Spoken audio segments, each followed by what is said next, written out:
Welcome to the GreatBase Tennis Podcast. I'm Steve Smith, episode 240. At the table we have, give us all three names, Patrick, with the French accent. Okay. Patrick Geoffrion-Amorim. What do you think? Dave Anderson's on the other end from North Dakota. One more time. Give this to us. Patrick Geoffrion-Amorim. It's great to have Patrick with us, Dave. Great to have you helping again with one of these podcasts. We're filming on St. Patrick's Day. It's great to have Patrick at the table. I think there's only one person who loves tennis more than Patrick, and that would be his mom. Tell us about your mom. High strung, lots of energy, studies all your content, student of the game, still coaching, 75 years old. Definitely going to get up to 100. Probably still going to be coaching in her 90s. That's great. She sends me videos of girls and boys hitting the ball, little kids. Yes. For our listeners, David and Patrick have never met in person. We'll put this online. This is a photo of young Dave Anderson. Okay. He looks like Mr. Clean. You know Mr. Clean now from the, what was that, Ajax or whatever, the bald guy with the Fu Manchu? Yeah. Yeah. That's what he looks like now. I mean, I always tell kids that I look like Freddy Krueger. You know what Freddy Krueger is? I know Freddy Krueger. Tell kids that during Halloween, it's the best thing about Halloween is I don't have to wear a mask. Let's backtrack. Last week, David Getz, North Dakota. What you think of talking to the great David Getz? David? Well, it was awesome. I think, you can just hear his passion, his energy, his incredible experience that he has, and how he, was able to, I think, just in the little bit of time, you could see how he could get the most out of everybody he's around. I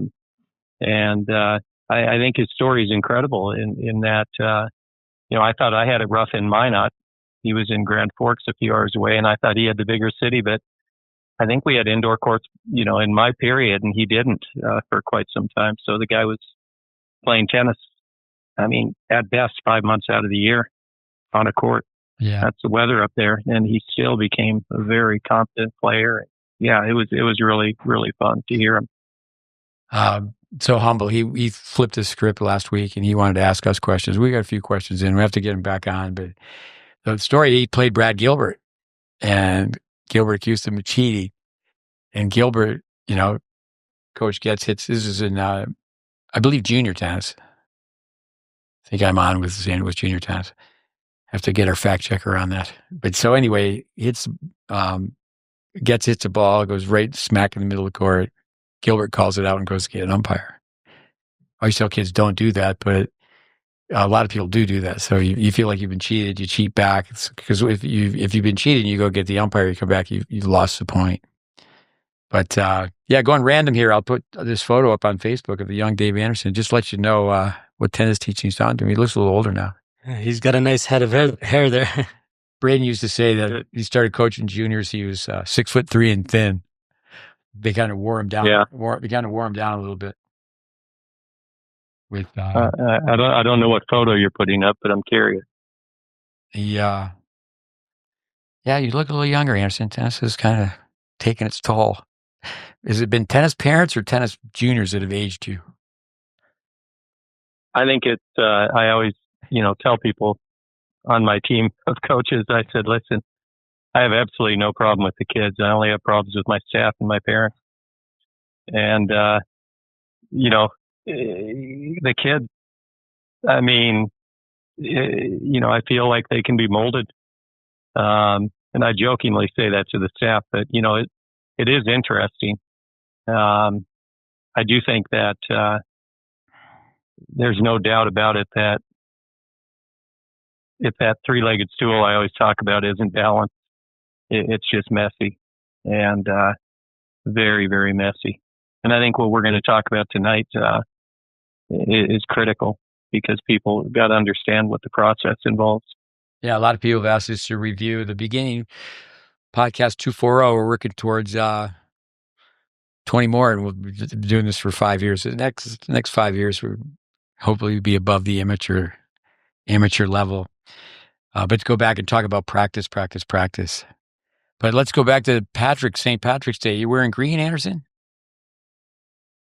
I have a green T-shirt on, a Brookhaven Tennis Academy green T-shirt. Speaking of green, thanks for Yvonne is over here working. He has your Brookhaven hoodie on. I just sent Ilya's yesterday. He gets his on Thursday, so he'll be good to go. Never to complain, but I was complaining that I didn't get pink. I can arrange pink. Dia was wearing pink. They always say a man who wears pink is confident. Vic Braden used to wear pink. John Newcomb used to wear pink. Bud Collins. You know any of these goldie names, Patrick? Yeah, I know Vic Braden. I heard this about a great hockey player, Ted Lindsay, who passed away not so long ago. And this brings you to tears, and from a hockey background, is when people would talk about John Beliveau, he would stand up. I think that's what we should do with Braden. People start talking about Braden, we should stand up. With also Ted Lindsay, to digress, he was in the Hall of Fame, and he refused to go because it used to be men only. And he said he refused to go. He was going to boycott being inducted into the Hall of Fame. He goes, because it's families to get tennis or get hockey players down the road. And he said the moms and the grandmoms, everybody should be invited to the ceremony. My grandfather, my oldest son is named Mikhail. My grandfather Mikhail was born on St. Patrick's Day. And wow, he had an Italian neighbor on one side, a Polish neighbor on the other side. But almost every year in Utica, his picture would be in the Utica paper. They would dye the snow green, and it's always a really nice party. My mother used to always say, "Why didn't they name him Patrick?" But no, I have to go to a thank you note. Actually, speaking of Mikhail, I have a thank you note. He got married, and his lovely wife Jessie on his cover of his thank you note. But there's some thank you notes, and I think it's really important to write thank you notes. I have to be giving myself a lecture. I was on a 3-week trip with Yvonne to Florida, Georgia. We met so many people. And people were so gracious helping us out. And I just sent emails as thank you notes. So I'm being hypocritical, but to get a handwritten thank you note. But this is a kid from Minnesota who's here, and his 2 sisters as well. But Coach Steve, when you made me change my grip, you told me at that moment I would hate you and for 3 weeks, and I would love you after that. Well, guess what? It's been 6 weeks and I still hate you, which is pretty good. Some sentences here. I started late, and with the little myelin I have, I know it's bad myelin. I live in Minneapolis, not Miami, but I'm in it for the long term. Kids from Minneapolis. I'm going to turn Minneapolis into Moscow. Next time you see me, watch me beat the heck out of Mickey Mouse with consistency, science, and logic. Thanks for a life-changing experience. I just read, maybe 3 or 4 sentences out of 20. But anyway, I guess we could say that. Send thank you notes. Let's talk about Indian Wells, and that get us going on practice. Coach Anderson, I have 4 pages of Teddy Roosevelt notes that he didn't get to when I was doing research for Dave Getz last week. I was always a fan, like your father, Dave, of Teddy Roosevelt, but I'm a bigger fan. So maybe take a commercial break, and I'll come read some of these Teddy things. But Patrick and David, our listeners, we're going to talk about practice. So Indian Wells, let's start with the women's final.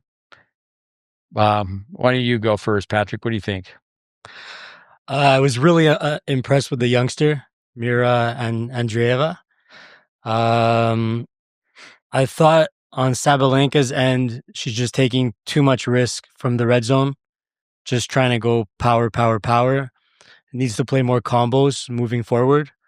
Like I think I charted in that third set, she came forward 4 times, won the point 4 times.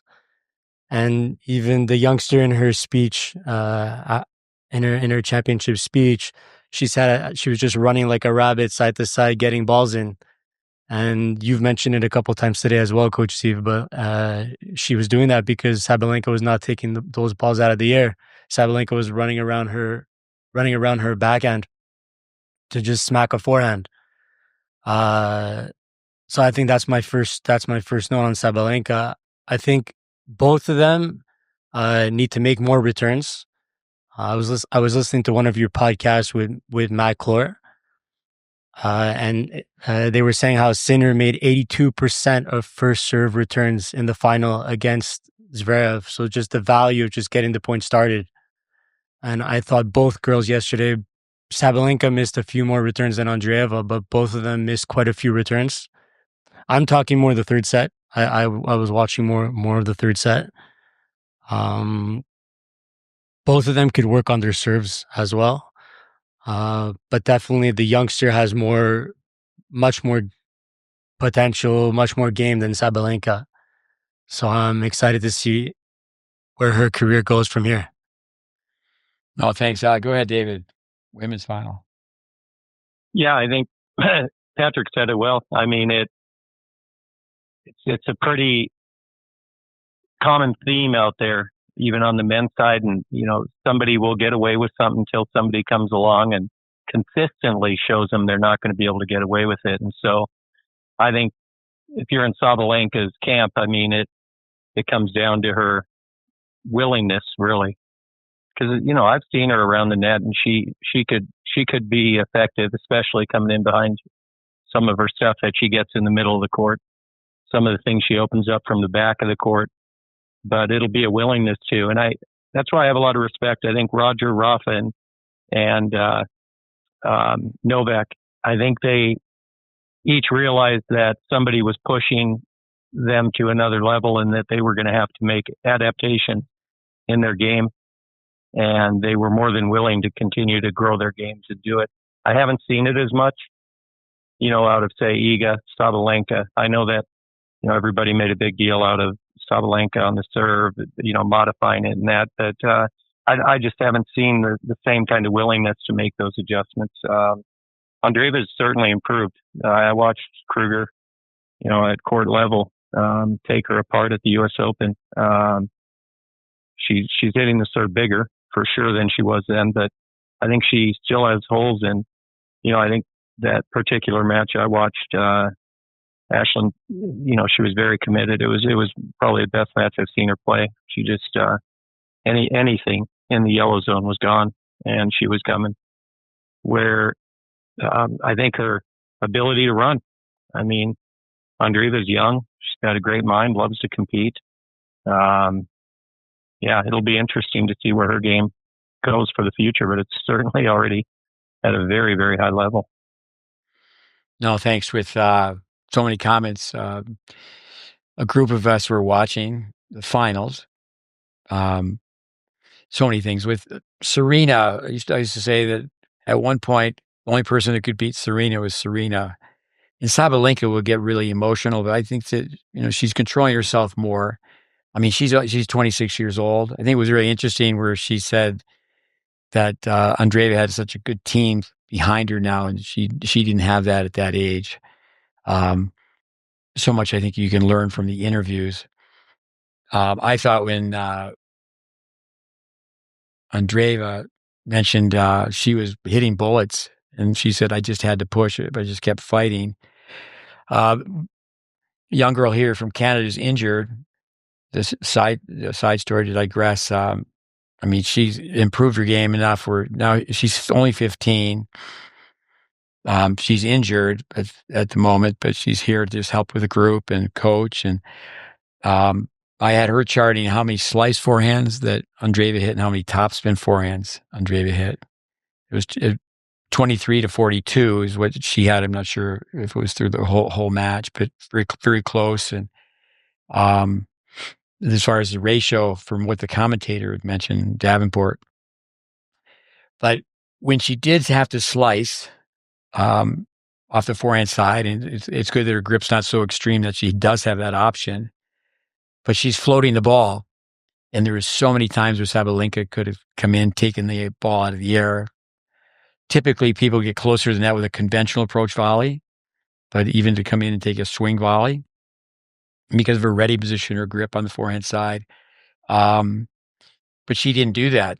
And I'm always asking kids, in fact, earlier in the week when we were watching Sabalenka play, one of Patrick's students, Miron students, Richmond Hill students here from Canada. I don't know if I said that with the listeners. Patrick's here, about 15 players. So I always ask kids, so say about Sabalenka misses into the net. Was she early or was she late? The kids will always say late because they know they've been reprimanded for poor footwork and being late to the ball, but they're missing because they're early. And then I always wonder if they know if that's why they missed, racket head awareness. I didn't see any of it, but what a turnaround from the Australian Open with Sabalenka beat Keys. Did either of you see that? I think it was 1-1. Yeah, I did see it. Yeah, I didn't see it. I mean, it was a blowout from the get-go, and it was one of those matches where you feel you see them sometimes with juniors where if they could go back on the court, 15 minutes later, that it might be different. But it was, Keys was, her ball wasn't penetrating through the court like it did in Australia, and she just really never got her feet under. I think it, to use a football term, if I were Keys' camp, I'd just throw away the film on that one and move on. I think it was a near perfect match from one end and then a pretty sloppy match from the other. No, that's a good comment. You don't hear that very often. Sometimes it's so bad, don't even critique it. With digressing, I received in the mail Michael Kasa's book, and I did read the chapter on Tiley. It's a nice tribute. It was very thin, but it was, leave the locker room cleaner than you found it. Make sure you shave. But no, I think it was of interest. But going back to that, information based with Madison Keys, it's 6-1, 6-1. She didn't play very well, Sabalenka, when she lost to Goff in the U.S. Open final. But when she came back again, she had turned that around. But I think in interviewing that, she did look at the film and she said it was just awful. But Craig Tiley, one thing that he would not do at one point is he didn't go back and show his players, like we show players their pre and their post, is that he didn't want to show them their pre because it took confidence away from them. And they started thinking about how bad they were. A pretty interesting point. With go back, tell our listeners, some of it might be first time, Ashlyn Kruger, who she is, and the match you saw her play. You just mentioned it. Yeah, she's a great young player. Turns 21 May 7th, so she's not as young as she was, but still very, very young. Been around her for a long time, almost 12, 13 years-ish, right in there. It was fun. Got to sit with my wife and take part in her U.S. Open experience this year with her mom and dad, and I just thought she played a great match. The category that Patrick talked about, so often on the women's tour, it's kind of feast or famine on the return. But on this particular day, she was just all over the return of serve. She served extremely well. And then she was just always off the front foot on both sides. Looking to, if not go forward completely, take the court and take the bites out of the court away at the very first opportunity, first ball. And it really, she kind of smothered Andreeva. It was a fairly lopsided, I think 6-1, 6-4 match, if I'm not mistaken. But, I think that, I looking back at tennis, I wish I would have swung. I wish I would have just swung. And, that's one thing that Ashlyn, when she goes down even, she's certainly swinging. And there's there's a lot to be said about that. You could argue both ends of it, but I admire people who just keep swinging, and certainly if you know how you're swinging and where you're aiming and the targets, it's critical. But as a player who never had that ability, I really admire people who can do that, and she's really done a great job of that. I know you've done this for years. Is like every month, give each kid in your program a new colorful T-shirt with a slogan on it. And I just saw this the other day, and it wasn't for sport; it was for weather. Prepared, not scared. Because a lot of people, not really where I would say where I grew up. Last week we were talking about tornadoes in North Dakota. But where I grew up, there's no tragic weather. Same where you living up in Quebec or Ontario. You get some really lousy weather. But I think that's a great slogan for a T-shirt for tennis players. Prepared, not scared. So many kids are scared to go to the net. But Kruger, 21 probably seems like ancient history to her, but to be a U.S. junior champion, a Orange Bowl champion. But I think that Patrick's comment, and even comparing her to the men, Andreeva and she's so young and so much upside. Obviously, she's already sixth in the world. But from a tennis teaching standpoint, she would be the model student. The two women in the final or the two men. She's taking balls out of the air. She was coming in. One comment I would like to make, turn it back over to you, is that I think for sure that Myers-Briggs, Sabalenka, Myers-Briggs personality test. On our website, we have an article written by Vic Braden and Joel Trucker with John Neednagel. Took it all the way to the cover of Tennis Magazine. It's just a very good system. It's been around forever, since the 50s. Personality, typing, brain typing. But I think she's an ESFP. She's an entertainer. But she's certainly entertaining when she's interviewed. She's gathering herself faster for those interviews now, courtside presentations. But I think that I would have Andreeva as an ESTP.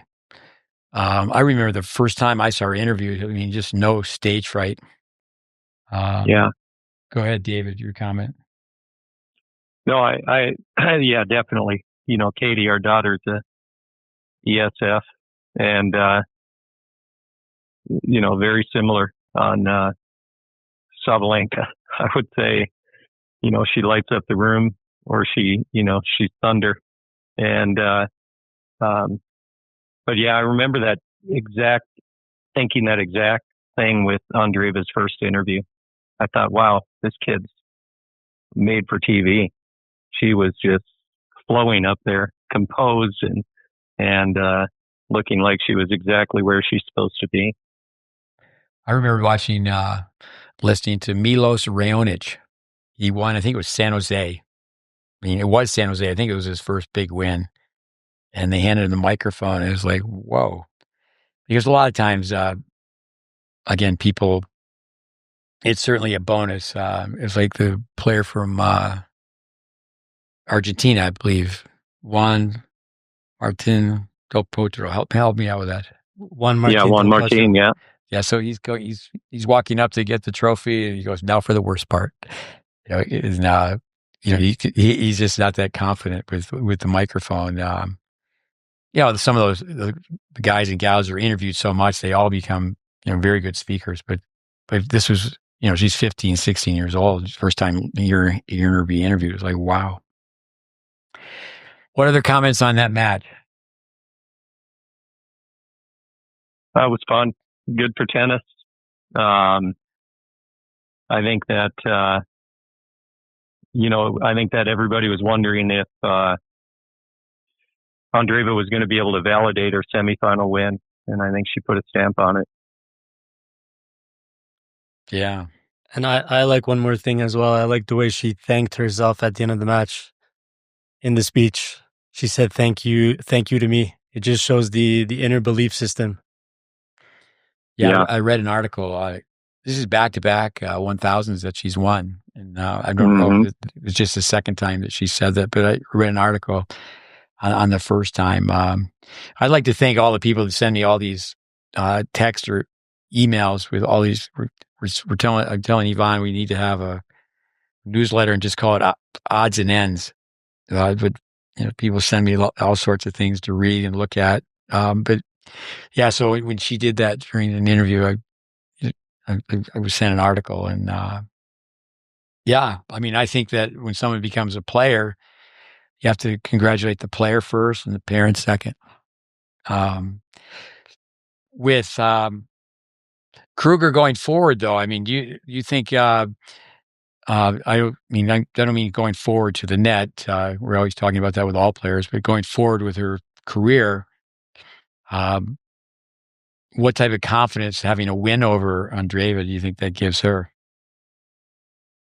I mean, with firsthand experience in just speaking to her all the time, and I think she's got an incredibly high belief system. I mean, I think the first year out there was a bit rugged for her, but I truly believe right now she doesn't really care who's standing on the other side of the net. And, I don't think it's a mental game she's playing with herself to try to trick it. I think it's a true statement when she has that kind of confidence. And she seems to be in a great place, as far as, all in, but not feeling like every match is going to, be fatal. And I think that's critical. But she'll have a good chance coming up. If she wins her first round tomorrow, she plays Rybakina in Miami. She's got a tough round tomorrow. But young Mexican girl, Sarah Zua, got a long history and pedigree in Mexico City with her tennis. And so, I think it'll be a great match. And if she gets through that, I think her inner belief system that she can beat a Rybakina, I don't think there's any doubt in it. I think she feels like she's got a lot of skills in her bag that really she hasn't been able to completely bring out yet, but is committed to bringing them out. So we'll see. Well, we'll circle this all around to practice. Did she play doubles at the Indian Wells? Yeah, her and Pegula. Mm-hmm. With, Andreeva's been playing with Schneider. They were in the gold medal match. It's interesting watching people play doubles. It's like years ago on the grass, it was different, Patrick, that you could see the weaknesses in someone's game when, they're really comfortable on clay, and now you're watching them play on grass, for example, the old grass where you had to go forward, or just in playing doubles. I think that's something with practice. Circle back and how important, just playing doubles or doing doubles drills. On the brain typing, feelers can think and thinkers can feel. I do think that as great as Sabalenka is, so big, so strong, so powerful, all the players, they really think that they should certainly work on mixing up the combination. So the returner, always think of Mackenzie McDonald. Matt Clore sent him to us for like 3 weeks. And again, I asked him question after question. And on the return, he said, I'm going to the center low if my opponent's coming in. I'm going to the center high if they're staying back, just to get the point to neutral. But with, I don't think Sabalenka is playing any doubles, right? Very little. I mean, I can't remember the last time I think I saw her play with Bedoza sometime in the last couple of years, but other than that, very little. I know they're really good friends. Bedoza, talk about efficiency and great base. Great base means solid fundamentals. She's someone overall, I don't really like the term textbook, but I think people would say that about her. She has a very efficient game, but she's also another one who's reluctant to go forward. But if people don't do it when they're young, they don't do it when they're old. Let's go to the men's final. Why don't you go, Patrick?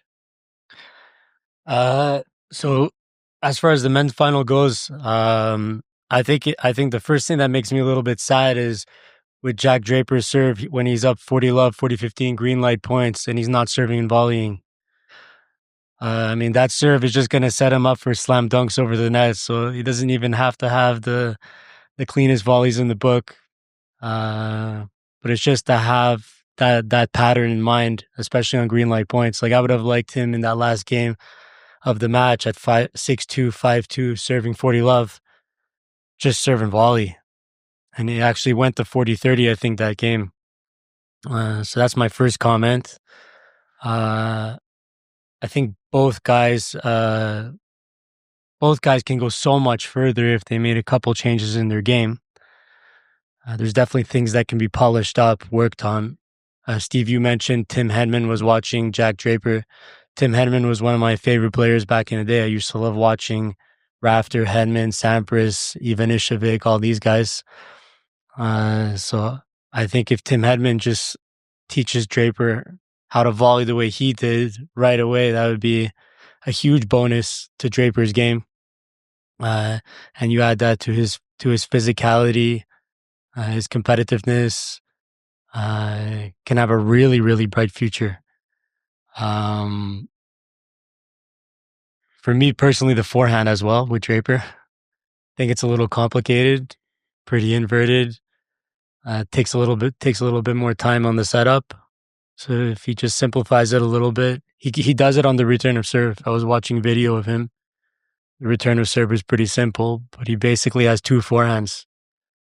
But I think if he has a forehand that he can take the ball early and just move forward with that serve, very, very bright future. Maybe Grand Slams. And as far as Holger Rune, I think he just needs to understand the red zone better, but that comes from his camp. But I just find changes direction at the wrong time, tries to open up the court at the wrong time. So just having a little bit more discipline from the red zone. And both guys, to be honest, like I spoke about Sabalenka, more combos moving forward. Look to try to combine red, yellow, green a little bit more. Holger's also hiding his backhand a lot. So is Draper. So lots of things that could be improved. No, it's good. What do you got, David? Yeah, I mean, it was fun to watch Draper go through that whole tournament. And I think that he, like many players today, the game coming down to time and space.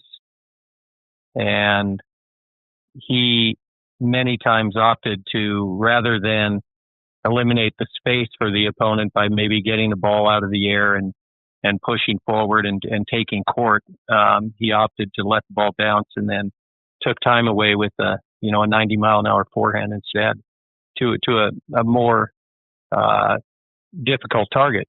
But, he certainly executed well. And I think that's kind of indicative of so many players today. They aren't really playing for position like they could. And I think it ties into undoubtedly the fact that, they aren't playing doubles as much, and they don't play doubles really where they have forward intent off their own serves, at least, to get a lot of, you get a lot of midcourt first volleys when you serve and volley, and you learn. Draper's got the hands and the ability to do it. Even, I mean, he doesn't not know his way around the net, but I think it'll be a lot different for him than, when you think of Zverev, who, actually played a lot of doubles with his brother growing up, and even went forward in some video that I saw early on in his life there, but he just never could get himself to go. And hopefully Zverev can, but I think Draper, I think he's a real deal. I mean, he's got a, the thing I talked to the kids about at the academy this morning, because we kind of reviewed this stuff as well. And I said, what I loved about Draper is he wasn't looking up into his box every minute. And it reminded me of, just a few years back before the coaching rule came into effect, where players actually just sat on the court and competed and battled it out. And there wasn't so much there wasn't all the drama that's part of the sport now, looking up, the communication, all of that. I like it the old way. That's just my opinion, but, I think it it was better for the sport that way. In my opinion, I know many disagree, but when Jack Draper walks through the door, to me, I spent a lot of time in the UK. He looks like somebody you could just sign him up for rugby. I mean, he's kind of, he would certainly. I don't think he'd have a problem at all if you just hand him the football and say just run through the line of scrimmage. I mean, he just looks like a raw jock. I mean, years ago, listeners, Dave and I were down in Boca trying to make sense of tennis at an academy. It was owned by Carling Bassett and Robbie Seguso, and Paul Annacone was there practicing. And Paul's older brother, Steve's a teaching pro, so that was certainly a major influence. But he also, too, back in the day, the ATP had the ATP University. And the structure of the ATP University was to teach coaches how to make a living when they retired. Now, my understanding is not quite like that because they make so much money. The ATP University is teaching them what to do with their money. And, but I remember, getting a green light from Robbie. He said, we need to have Annacone come and work here because he just had a way. We got to a point where Robbie wasn't listening to Dave or myself. And for those people who don't know Robbie, great guy. He was voted most popular player on the tour by his fellow peers, I think 2 or 3 years in a row. But he's a little bit out of his element. He left the tour and he's running an academy. But anyway, Annacone, I think he said it very well. I think he's he's a wordsmith where articulate, obviously, that's why he's on TV with the microphone, that he said it was a great display of athletic tennis. And they're both, very, very good athletes. I met a coach years ago, and he was not too smooth when it came to technique. And I believe the gentleman's first name was Billy Olson. He had the world's record in the pole vault. A guy named Steve Smith once had the world's record in the pole vault too. But supposedly, I mean, that's right up there. You got to be a super athlete to pole vault. You got to be fast. You got to run that sprint. So I remember that guy. Yeah. So Billy Olson. Billy Olson's there. So acrobatic. So I remember the coach saying, just don't think he was the right athlete for tennis. And I'm sure that it had a lot to do with how he's hanging on the racket. But yeah, Patrick, why don't you just explain to the listeners what you mean by inverted? When the tip of the racket points towards your opponent. So instead of the tip of the racket pointing a little bit more like towards the fence so it's just a little bit more complicated. So it takes more time to get the racket into the slot. Yeah, and extra moving parts. That's good how you explain it. The racket's at a 45-degree angle facing forward with an efficient ready position. And then if you leave the racket alone, make a unit turn. But I think more people are teaching to invert it now than not. There's a positive to everything. Braden used to say, like a Sampras, when he'd raise his elbow, because he didn't do that as a kid, but a lot of times the speed of the incoming ball, the pros will raise that elbow to help keep the racket on the same side of their body. We've talked about that on the unit turn. If someone's a beginner, you can say, okay, for range of motion, get the racket on edge. But you really, for the advanced players, keep the left hand on the racket, because for every action, there's an opposite equal reaction. So the players who take the racket on edge, then when they go forward, the racket goes back. And you just don't want the racket to break the plane of the shoulder. I mean, you really need to have a short, compact swing. Who did you mention? Patrick? Rafter, Henman, Edberg, and East. And not Edberg. I'm a little bit young for Edberg, but Rafter, Sampras, Ivanišević, Tim Hedman. I used to love watching tennis back in those days. Goran Ivanišević. They need to make him a commentator. He would be great. I was hoping years ago they'd make Jan Tiriac. There was discussion about the Romanian being a commentator, because Ivanišević is so funny. He's interviewed about playing doubles with this. How do you like playing doubles with so-and-so? First time, last time, and never again. But what he defined his own game as serve and no volley. I think of like Kyrgios, he doesn't have the best mechanics on his volley, but when you think of Henman, Edberg, Rafter, Sampras, much better mechanics. And yeah, I certainly believe, going back to Sabalenka, when your serve is so big and the returns are weak, I mean, even to mix it up, and coming back to Mackenzie McDonald, is where they can't stand so far back and they can't hit the same return hitting so high over the net. No, I do think that the Dane showed his emotion. I was told someone said that's the first time his mother wasn't there, but thanking his family back home. But the work ethic that is put forth, I don't think the juniors really understand. Get around to talking about practice. The Spanish, 50% tennis, 50% fitness, how much they actually do getting in shape. And, when they see the light work that they do courtside, when they're when they're at a major, that's not when they're at home working, when they're away from the tournaments. Stats do tell a story. I agree with Patrick that lefty serve of Draper, a lot of the righties will use the can opener and go into the deuce court, open it up, come in behind it.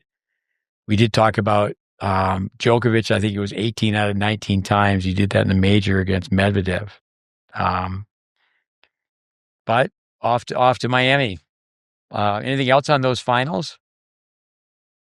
No, I mean, to me, my favorite match, it was prior to that. It was the Dimitrov Monfils, just from a pure fan and entertainment, and those are two guys I love watching for different reasons.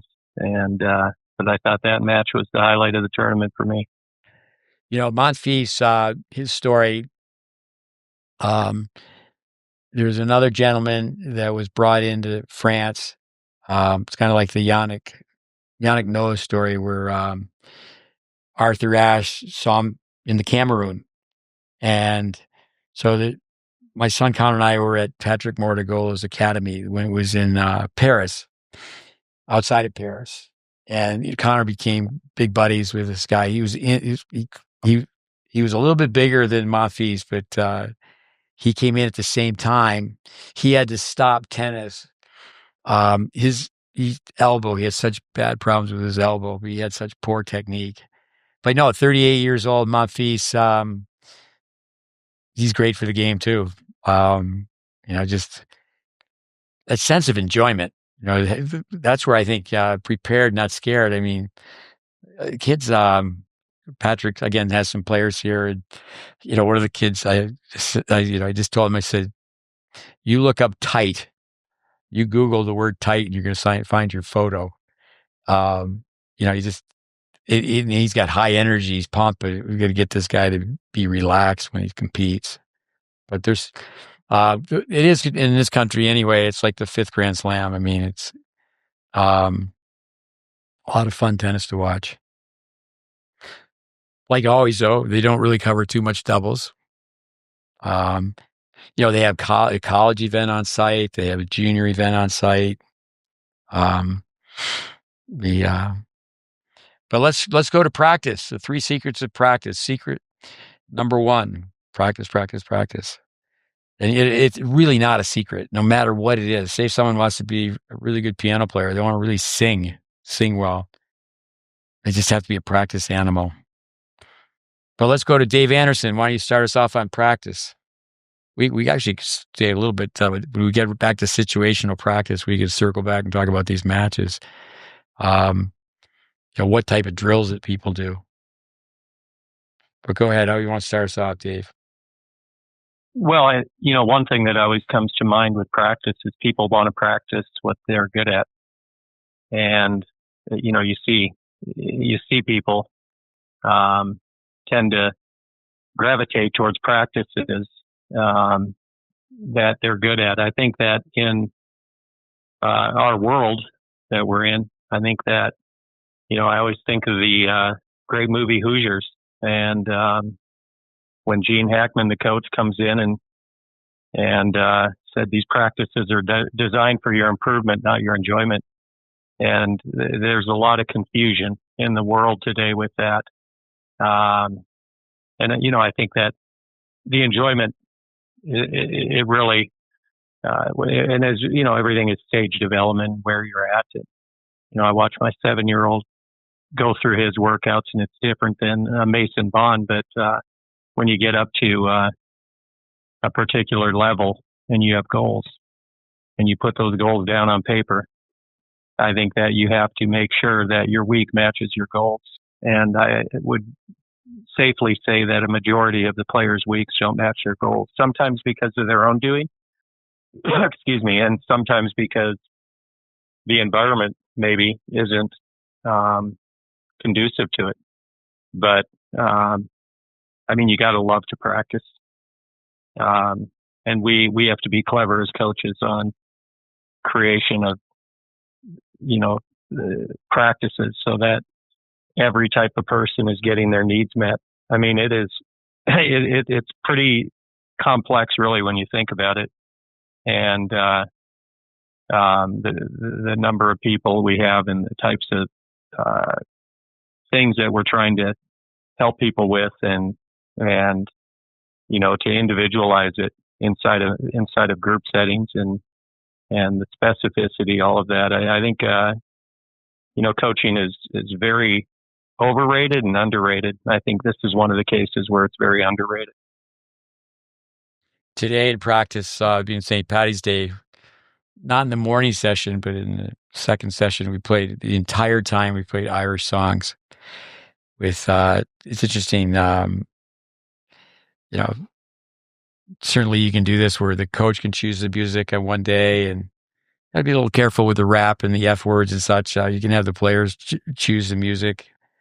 You know, it's not a make it or break it, but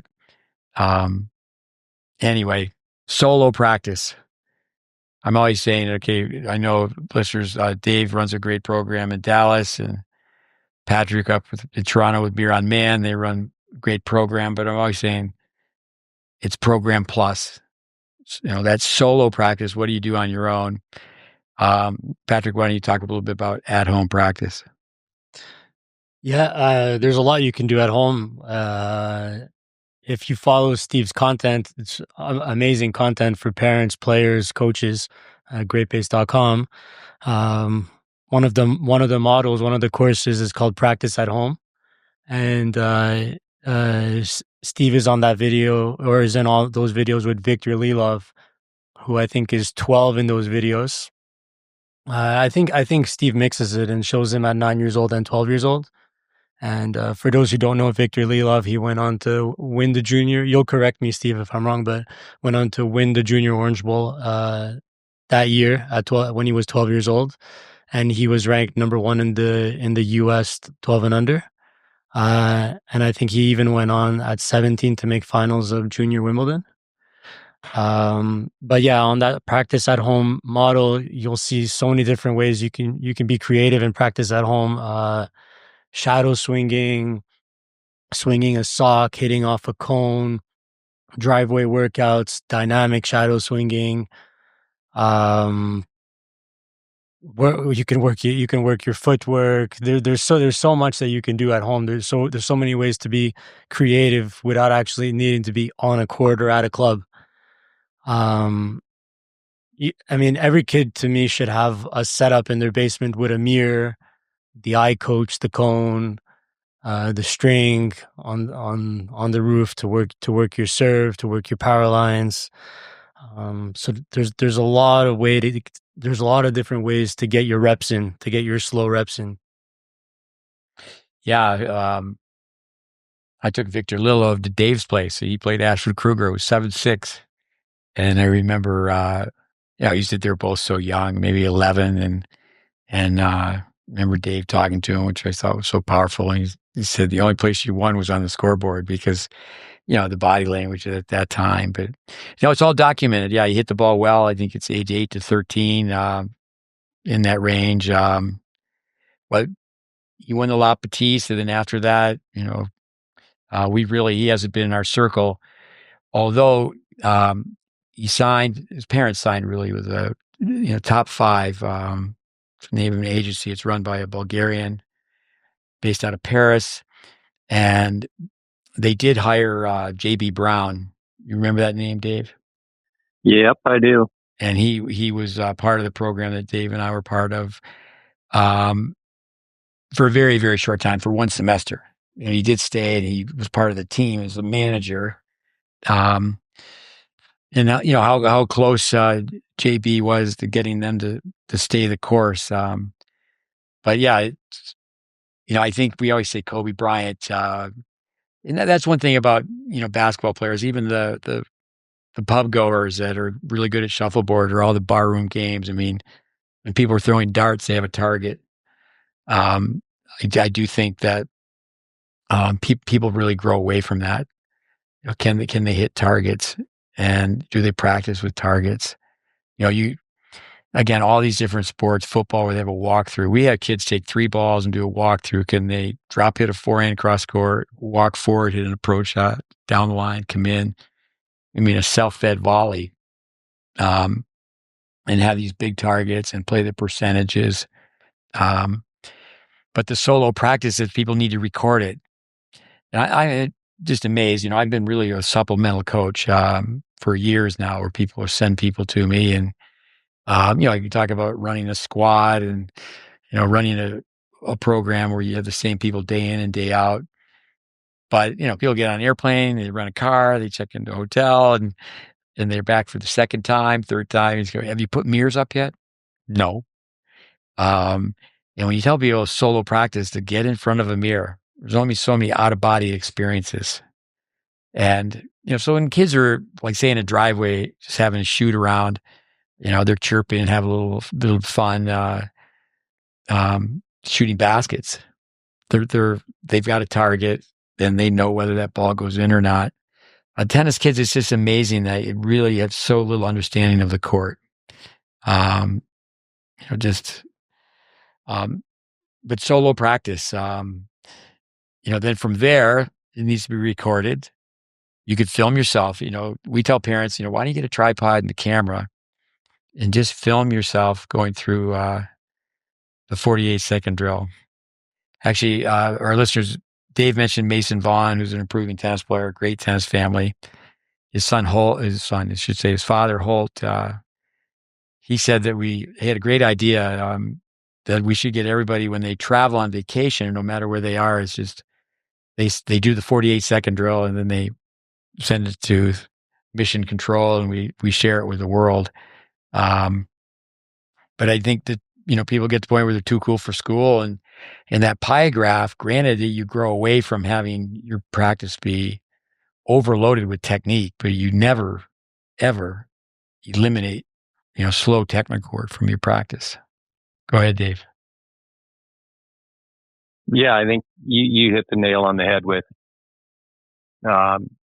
people going a little above and beyond. I mean, I've stole that phrase "program plus" from you. I mean, to me, there's been a number of Hall of Famers that have gone through the program, but I think nobody was better at that than Shane Van Zandt. I think he could have been more precise with it earlier on in his life, but the guy had such a incredible ability to just get off on his own and do work without even being told.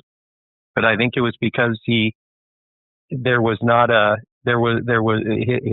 goals he wrote down, and his actions were congruent. They were both in line. He was, and I think that it truly came from a place of passion with him. And I think that I know I personally try to work hard to try to build that element in kids, because if I had a nickel for every time I've asked, at a lesson I'm doing video, and I asked the family, hey, did you see the match yesterday? And the parents say, yeah, we did. And the kid is shaking their head no. And I think that passion, is certainly important in that, but these kids, there's a little bit of an arrogance of youth, or an ignorance of youth as well, in that they don't realize those 1,440 minutes that we all have are going to go by in a heartbeat, and they're going to be approaching their senior year, and they can't get the last 4 or 5 years back. And they have just got to maximize as early as they can. And if you started late, then you gotta just be a Herculean effort every day. But Program Plus is what separates, in my opinion. For our listeners, Shane Vincent, what a nice young man. I was introduced to his parents at the time, so I was out in Dallas. But his father called me up one time and was really asking, should he continue to travel with the USTA? Granted, the USTA got into player development in '87, and it's not to beat up the USTA, but it's been a revolving door. A lot of people have worked there since '87. And I said, even though it's free, and even though he's traveling around the world, I wouldn't recommend doing that. Ashton Kruger, Victor Lilov, all these people. But anyway, a couple of different times, Shane was at our place. One time it was to get used to being outdoors before the Eddie Herr Orange Bowl, which we were in Tampa. We weren't very far from Bradenton. But one of the times there was a future. And so he's the best player. We have a place where, we sleep 20 people. And I remember just kind of like being stopped in my tracks. I said, Shane, who's the best player you've ever practiced with? He says, Federer. So he definitely had the kids' attention when he said that. During COVID, there was so much work in the garage, people practicing at home, and it got myself in trouble. But it was really embarrassing for our game when the tennis coaches around the world were showing people how to practice during COVID at home. They're saying, okay, you can. I just think of the late Vic Braden. He would say, "Could you shut up and give me a lesson? Could you shut up and show me how to hit it?" With bounce the ball down, bounce the ball up, spin the ball around the frame of the racket. Seriously, fitness certainly comes into what people need to do off the court, and that's from the get-go. If you want to dig deep, you can find Coco Gauff, age 9, age 10, doing fitness on YouTube. Let's go from solo practice to partner practice, doing baskets. Go ahead, Dave. I love doing baskets. I think that they represent a lot of different things. Character development to me. And we have about 20 baskets that we call academy practice basket. And just those represent something, because when I came to this place 31 years ago, I wasn't allowed to do that. And so now we have, in excess of probably 20, and the kids pull them out in between our 9 and 12 o'clock session, and they get in, basically Program Plus, and it's fun to see the culture that's developed. I think through the whole 31 years, there's been periods where it's been stronger, been weaker, but right now I think it's fairly solid. And it's always fun for me when I just see a 16-year-old with a 10-year-old doing that kind of thing. And, so we do a lot. We do a lot of it, not only outside of the program, but inside of the program. And, it's funny with people that come here, to visit, and they've already been bopping and shopping for 4 or 5 years. And, I just send Coach Andreas on them, to give them the intro, but they're like, we don't like it because there's not enough match play. And we play plenty of matches. You could argue in some cases we play too many, but, people just don't like to do baskets like they used to. The same facility, everything, there was a greater willingness to do them. But unless they're kind of indoctrinated into this program from the get-go, I think it's pretty foreign for them. And it's fun to see. It's fun to try to mold those people into a mentality like a player we've had forever. With basket training, we have a young boy or girl visit, we have them feed balls. Mom and dad, if you're listening, and say it's a right-handed player, they need to keep the basket on their left hip, but they have the basket on their right side. So they grab a ball and walk away from the basket, grab a ball, walk away from the basket. That means that player has never fed balls before. And, you're in the 14s and you don't know how to feed balls out of a basket. That just means they're lessoned out, programmed out. Jeff Foxworthy, the comedian, you're a redneck if. I wrote an article one time. You're not a tennis player if you can't skip rope, can't string rackets, if you can't feed balls out of a basket. You can't, okay. I tell people, get up every day. We could have a podcast just on the group here today. Young boy, two brothers from the New York area, New York City, and they should do 100 overheads, 10 and 10. You feed me 10, I'll feed you 10. I think of Malcolm Gladwell's book where he worked with Braden Blank, Knowing Without Knowing. That kid, actually, that is one thing to say, is that you can't just feed out of a basket. You got to hit overheads in a match. Where Braden would just be able to tell Gladwell they're going to miss. It was, mostly on serving, but if a kid has not hit overheads in a match, and they finally come up there, even though they have, I want to push basket training, but even though they've hit 100 a day, they haven't done it in match play. But it just comes down to, it is not a secret. We didn't call it brain memory years ago, but we knew muscle memory. We just knew you want to be really good with the yo-yo, do it with your right hand, your left hand, okay, you better get 2 yo-yos. Patrick, what do you think? Basket training. So I'll speak a little bit, I'll combine the basket training with the practice at home. So we have a program during the winters, just call it technical. So it's a program I run on Monday and Thursday mornings at the club from 6 to 8 a.m. And it's a combination of all of that. So I'll start the kids off with body balance, a slow shadow swing, 8 to be great, hand tossing, and we'll go around, we're correcting them. A cone station with a sock station, the backboard station, drop hitting. So it's all your slow work. And then I'll send them out with the baskets, partner training with the baskets of serve. And we're going around also videoing them using the wall on court 19 at Richmond.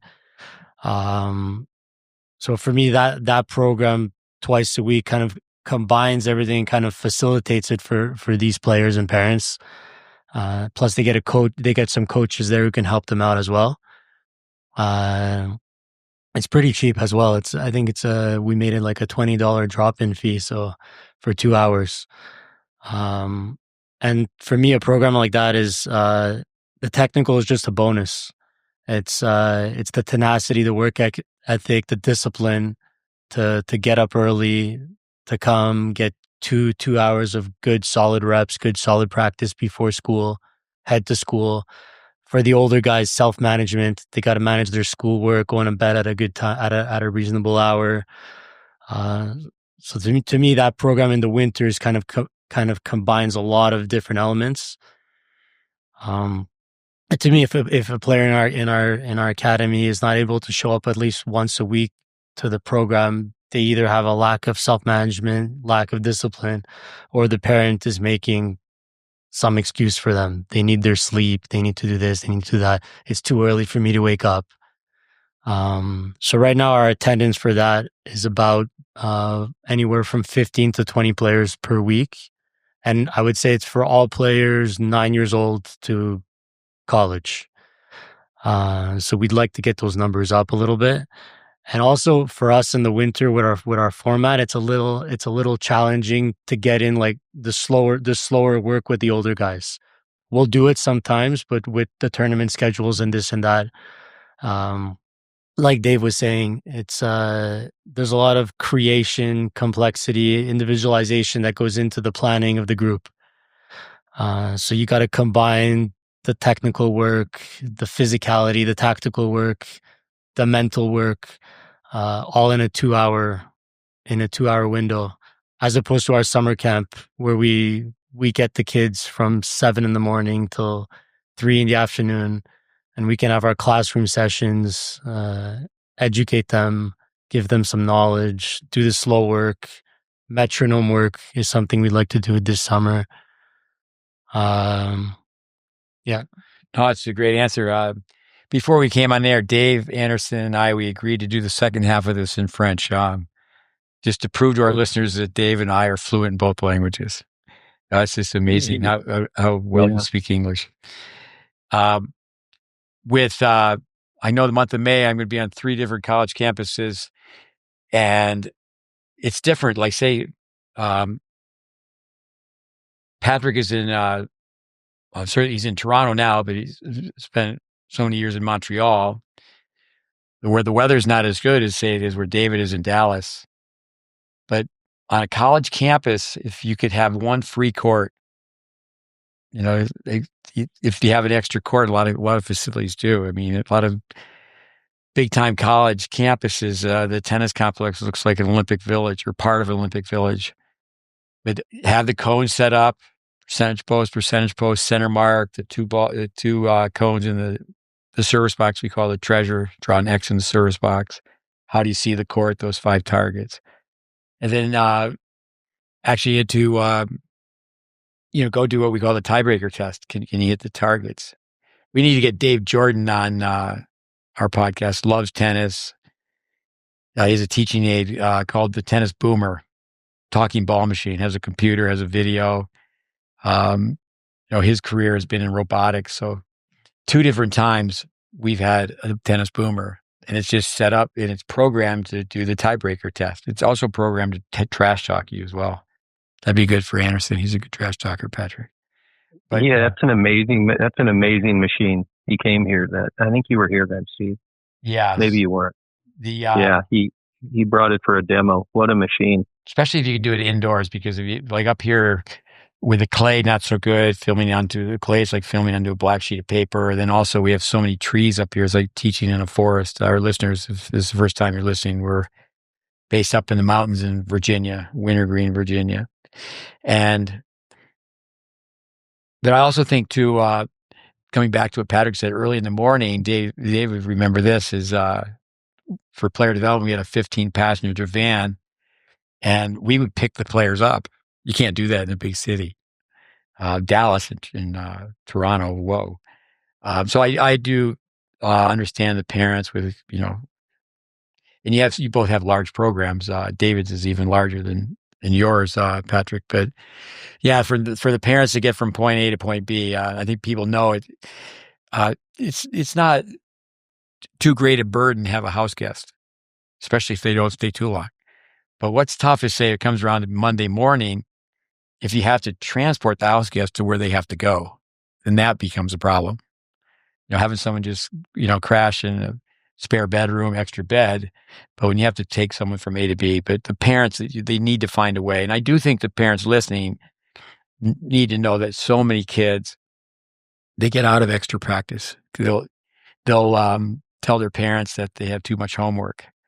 I can't tell you how many parents, I think it's well over 90% of parents that buy a stringing machine, because stringing is very expensive and a kid becomes a really good player. They're popping rackets all the time.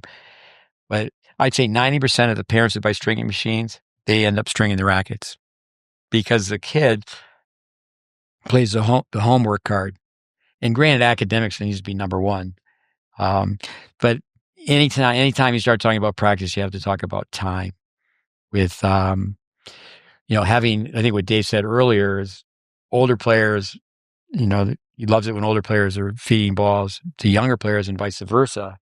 I'm always asking high school players, and I did this clinic not too long ago in Atlanta. I was asking high school players, how many times per week do you call somebody who's ranked really low on your team? Say, hey, come on out. We'll toss balls to each other. Practice starts at 9 on Saturday. Let's get there at 7:30. Practice. With predictable versus non-predictable, competitive and non-competitive, combining them. Dave, why don't you talk about that? Yeah. Before I go into that, I was going to just I think it would be a great thing if everybody that follows the GreatBase content that runs programs, and I got this idea from Steve, but if we all ran a free clinic every week, it could be 30 minutes, it could be an hour, have somebody, yourself or somebody on your staff do it, where it was just named practicing practice, and it's open to anybody. And I think if you had anybody who had any connection within the GreatBase, I mean, you think about the thousands of programs that could be run to help promote the growth. Maybe, I mean, it could be beginners, and if it was promoted well, practicing practice could really help players that are already neck deep in the sport, and maybe even attracting new ones. And it's something I wrote down a few weeks back when we had just touched upon it and wanting to start that program up, because I did run that here at the beginning, and it was quite fun because it's just really limited by your imagination, and you can just, go with it in a million different directions. But to teach people how to practice, adults need it tremendously. No, that's great that you mentioned that. We'll come back to predictable, non-predictable, competitive, non-competitive. Free clinics, let's stay on that for a minute. The GreatBase is free. The content is all free. With, for years and years, certainly free clinics. I think you have to give to get. And it's so important to give back. For the longest time, 15 years in Tampa, we ran what was called the Dollar Clinic. And that makes me think of so many things. Michael Costa, he's hanging out with us, and he's at our program, and he made a poster, and he was walking around like he was protesting. And he had a couple posters made, and he had a couple people carrying them. And you just have a jar where people come in, they put their dollar in, and did it every Saturday morning. And I remember one time we had it at 9, and I had a young coach working for me. We changed it to 8. I remember him just saying, "Bad idea," and he was so right. So we changed it back to 9. But Casa, if you can picture, he himself and a couple others that are carrying signs that said, it should be 50 cents. Just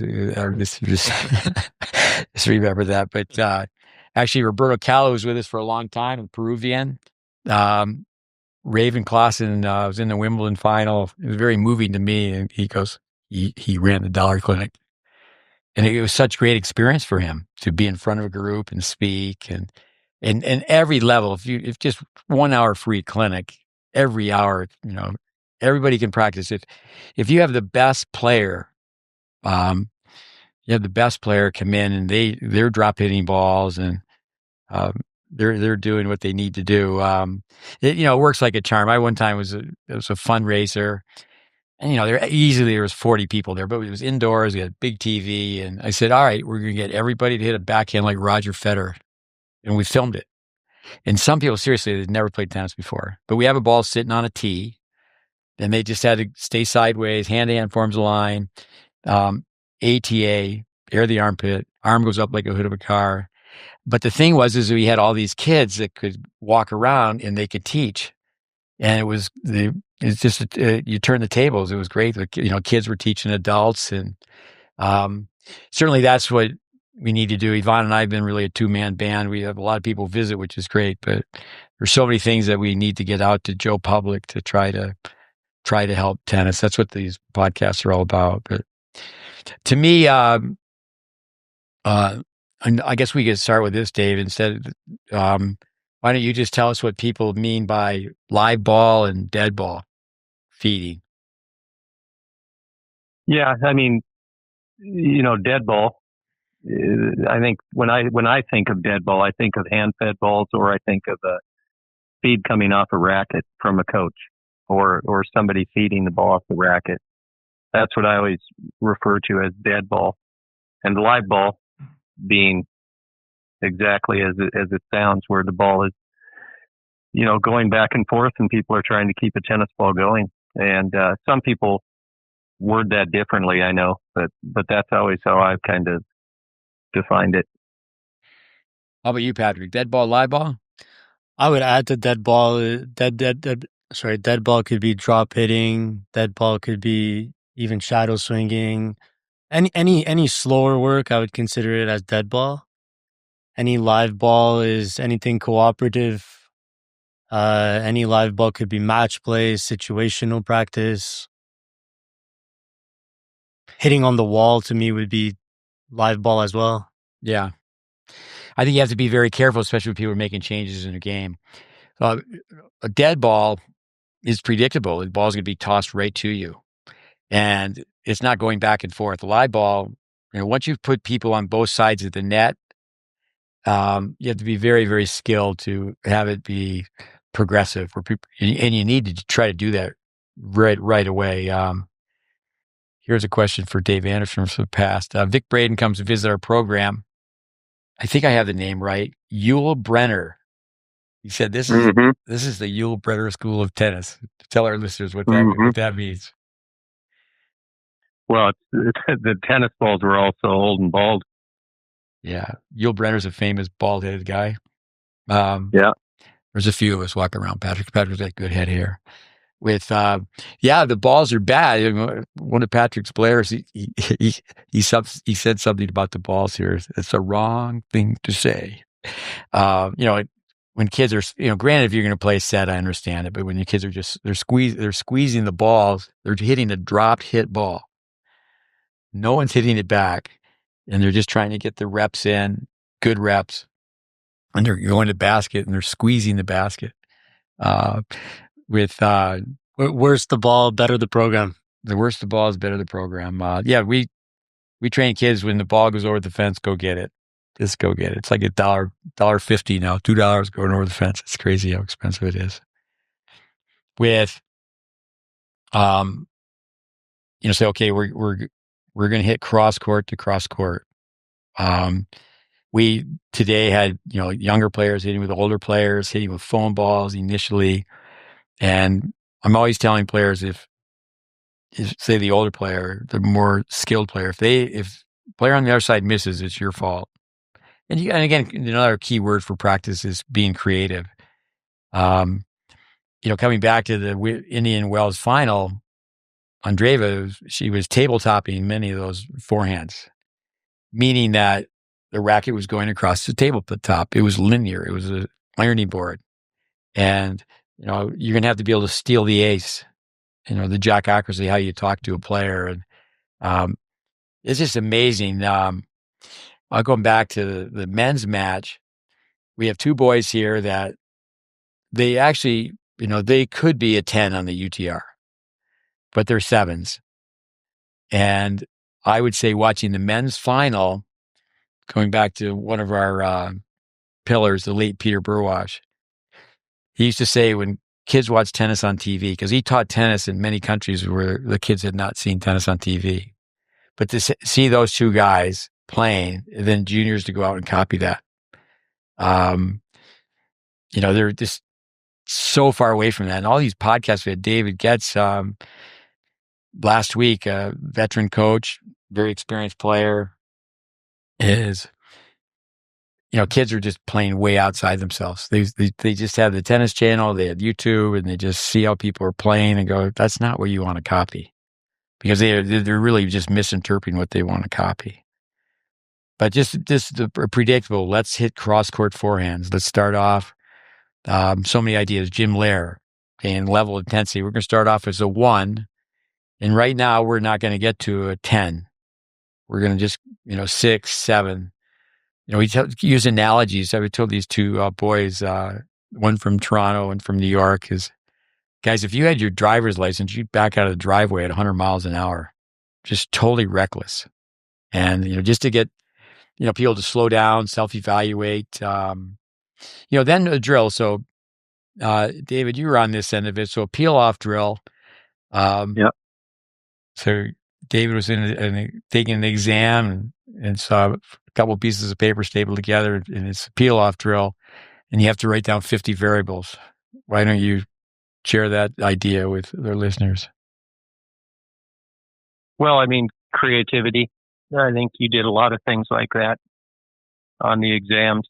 I can't remember whether it's 50 or 100 ways to tell people to turn their shoulders, different ways to word it,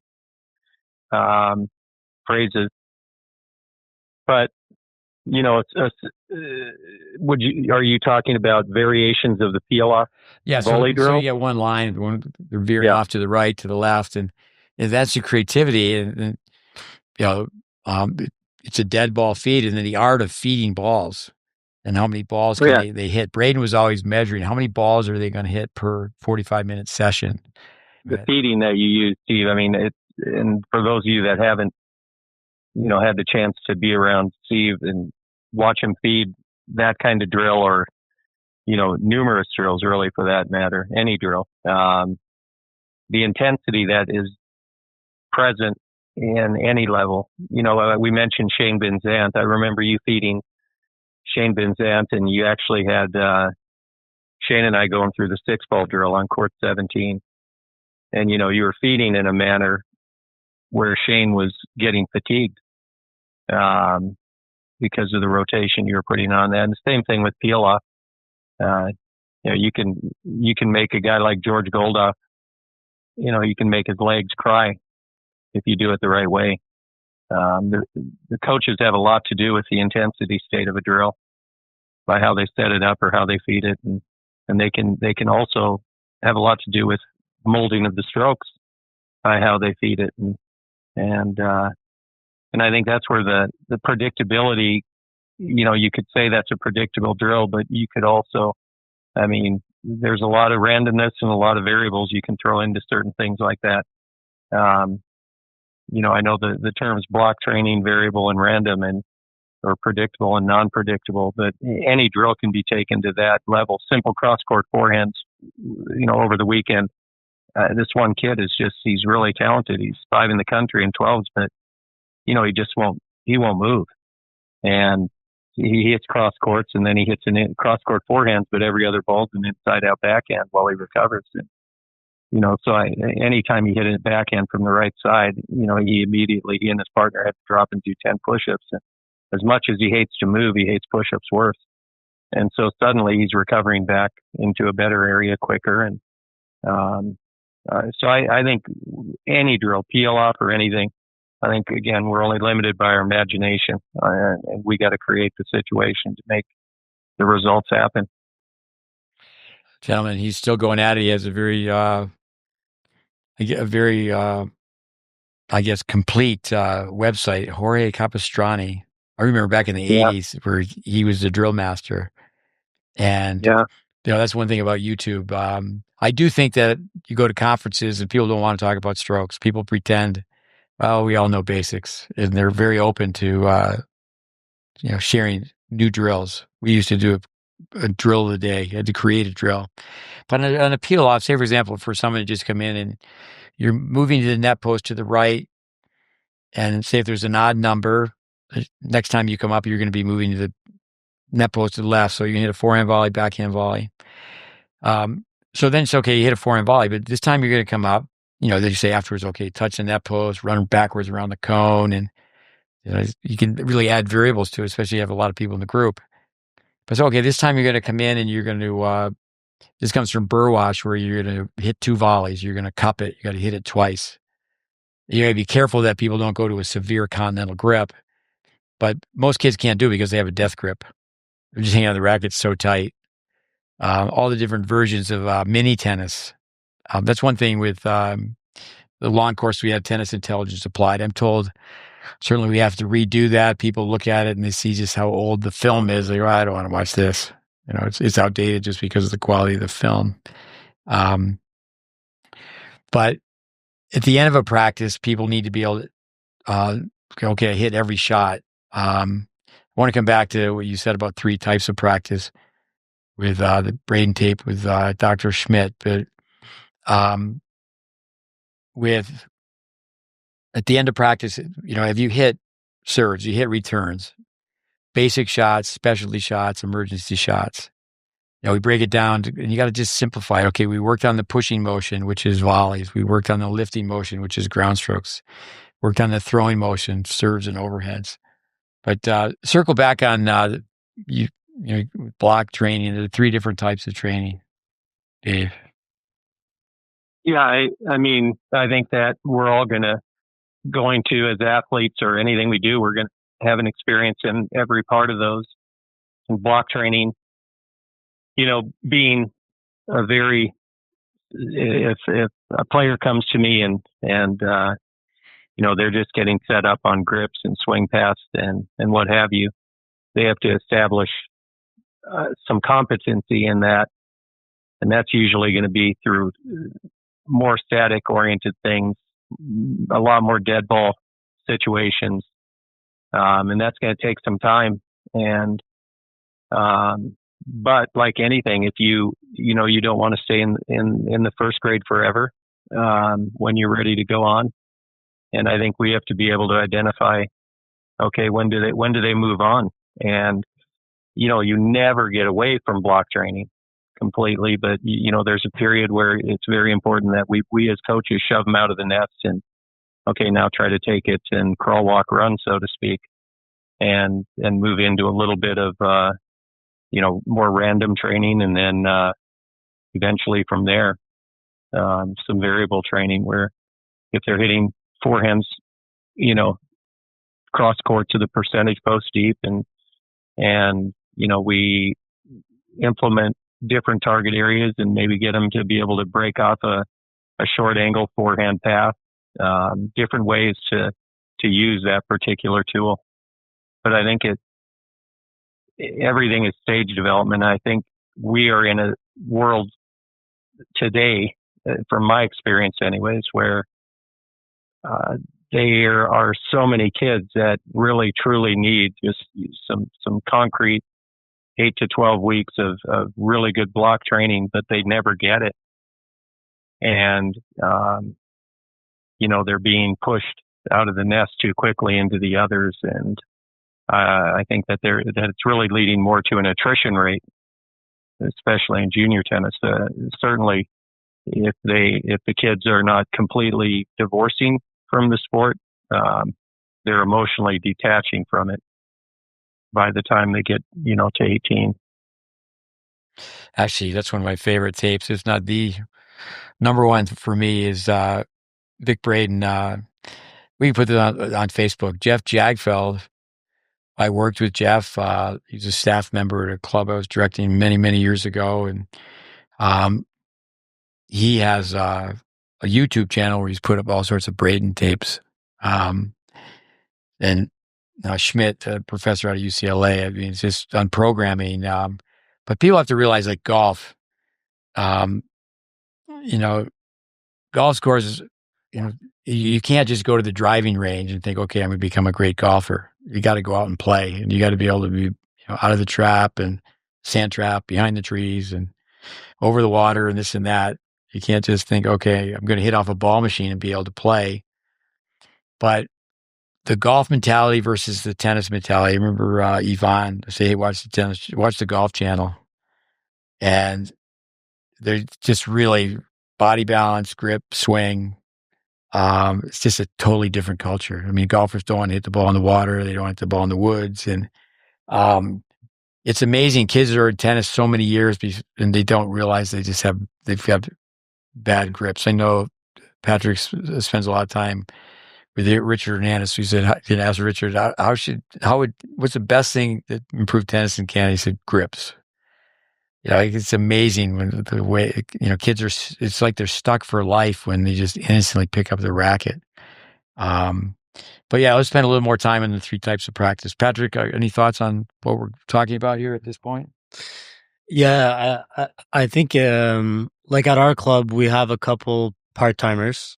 So part-timers are guys who will be with us maybe twice a week, and then they're elsewhere twice a week, or they're not all in with our program, with what we teach.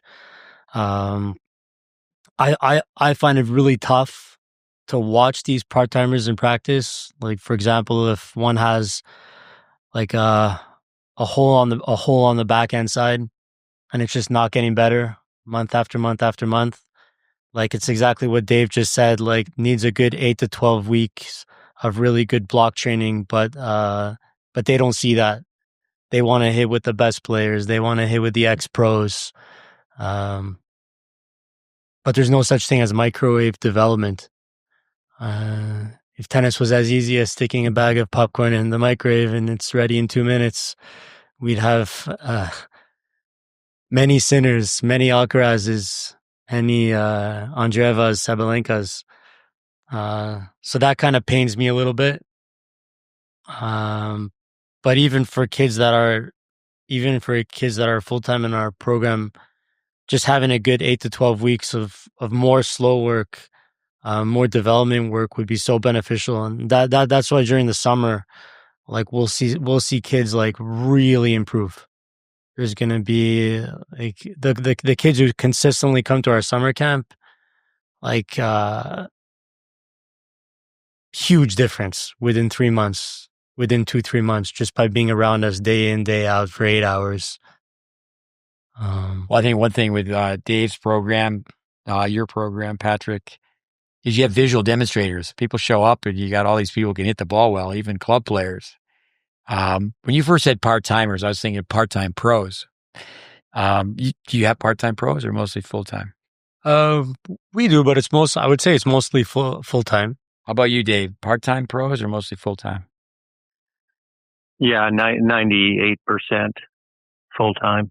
The part-timers are usually people who have been in the program. We used to have more part-time, but they all are. I mean, we've had, I think you've met many of them, former students, even adults that kind of retired and wanted to get into it, and they do a great job of filling some of the holes. And their enthusiasm usually is incredible because most of them don't need money.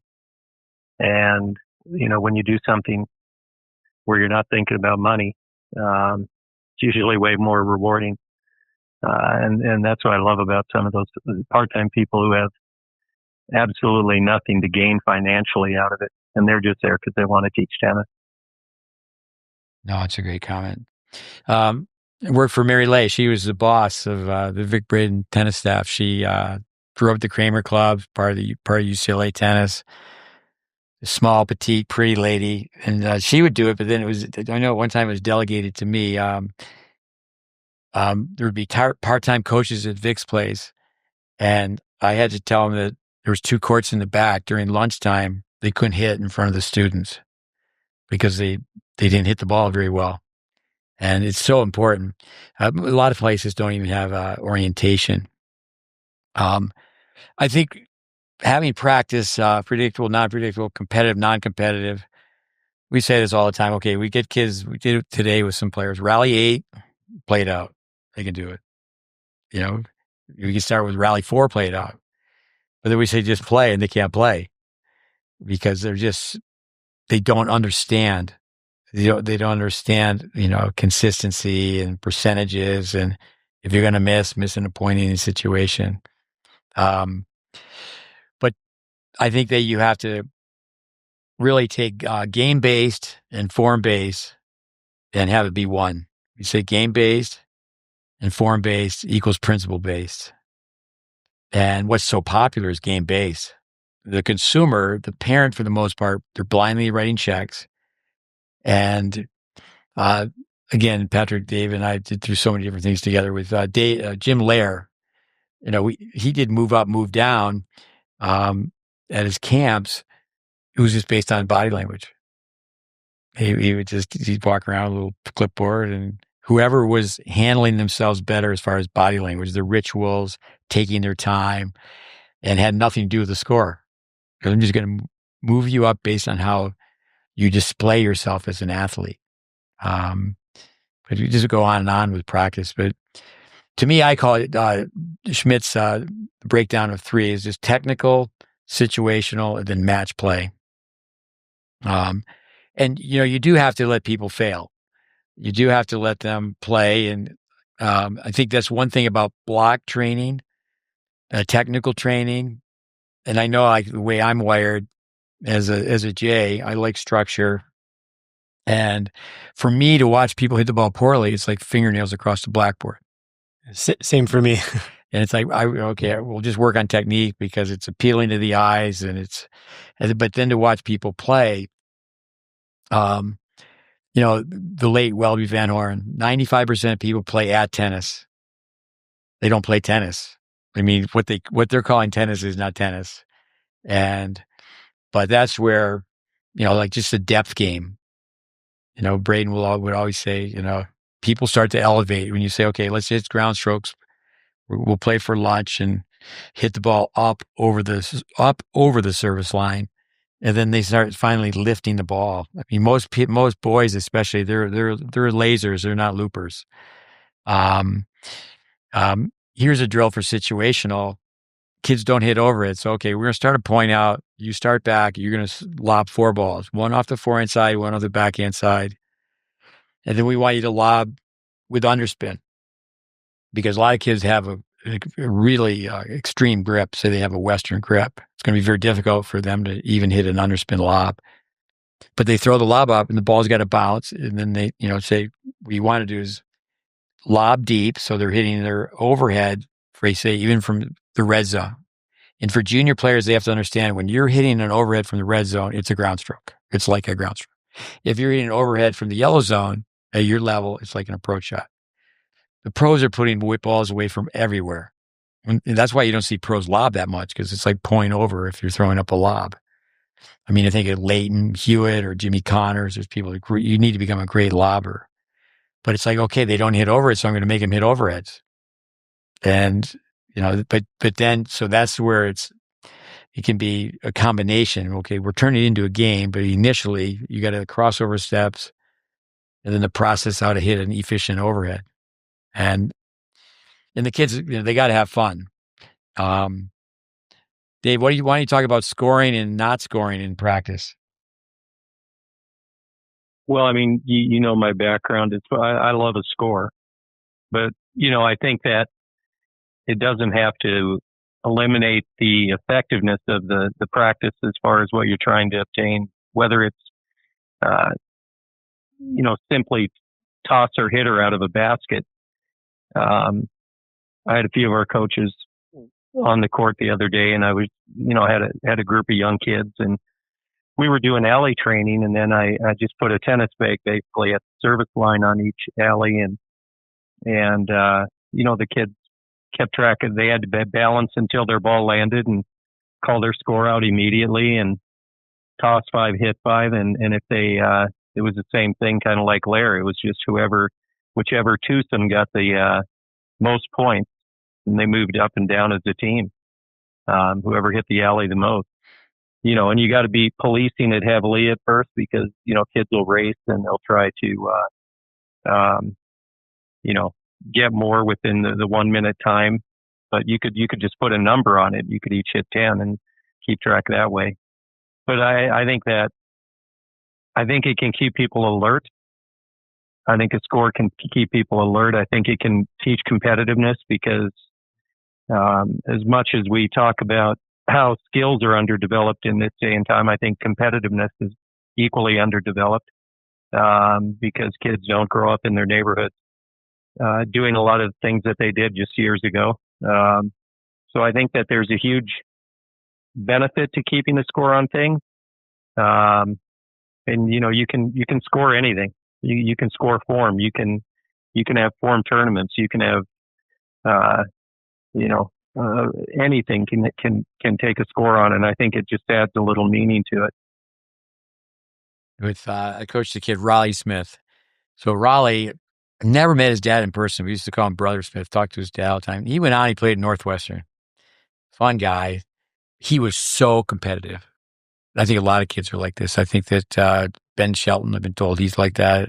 Was around a young Andy Roddick, never coached him for a second, but he was like that. They're so competitive, they're hard to coach, like a wild horse. And I tried to have him play left-handed, and that's where targets do come into it. Some people are just so competitive. Patrick's boss, Miron Mann, he's like you, Dave. I was with Miron so many times. He's asking these 9-year-olds, "Hey, what was the score? What was the score?" And it is of interest. Like, hey, you guys played. Who won? And that's why the umpire says ready, play. I mean, you do have to play. But I also think that if you do this, you can do that. Today, I had these kids just hitting with foam balls. And then it was indoors. There's no wind. The foam balls are great. We had them we trained them in total, video, classroom work, 8 hours are with us. We have these immersion days. And I said, we're not doing it for score. We're doing it for fitness. Don't play the ball in the air. Move. The ball's wide, ball's out, ball's in the alley. You're running everywhere. You just, Medvedev, David Ferrer, you don't stop running. But the teenage boy, I was one of them, the most unmanageable animal of them all. Blow the whistle. Come on. No. Blow the whistle. No. And just because they get so excited about the score. I think of my son Connor, I was at many pro tournaments with him. And when pros are playing points, they know the score because they know whether they held serve or not. And of course, they've played so much tennis. But I think that most kids, they live and die by the score. And this is from Bill Jacobson, one of our pillars, where I know Richard Hernandez, he loved this drill back in the day, is that if you win at the net, you get a +3. You lose at the net, and the people have listened to all these podcasts, this is a review, but people are asking for that. So, but if you lose at the net, it's a -1. If you're at the baseline, a kid misses wide, these kids are banging balls. And so we have this young girl, I mean, very humble. I don't think she really, when she was asked, I don't think she knows what she was ranked. But if you're, the Canadians, they drape you in the red and white. You've got all the warm-ups and you're traveling all over the world. So Anastasia is a very good player. And so I had her today taking notes, and she was talking to the players. I said, it's very, very powerful to hear from a peer. And they're just red zone to red zone. So she's, she went over 20 points, and 15 of the 20 points, these two boys that are 7, 15 points didn't go over 3 hits. And I know that, you guys run the same softball team, Craig O'Shaughnessy. First 4 hits. Well, that's okay for Draper and Rooney, how you pronounce his name, and Rooney, yeah. Sabalenka, Runa, Andreeva. That's fine for them. But come on, please. Can you just rally the ball? We're not at the pro level. So sometimes that can be very dangerous to hear that. So, but when people play each other, say, okay, play 10 points. The person on the other side, they keep their own score, and you keep your score.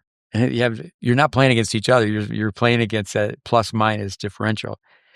You can do -2, +2 in the yellow zone, but no, we don't want points to end in the yellow zone, because that's what people are doing. People don't play approach shots and volleys. That combination is gone away. It's like there's no such thing as a ham and cheese sandwich anymore. It's just ham. You can't have cheese.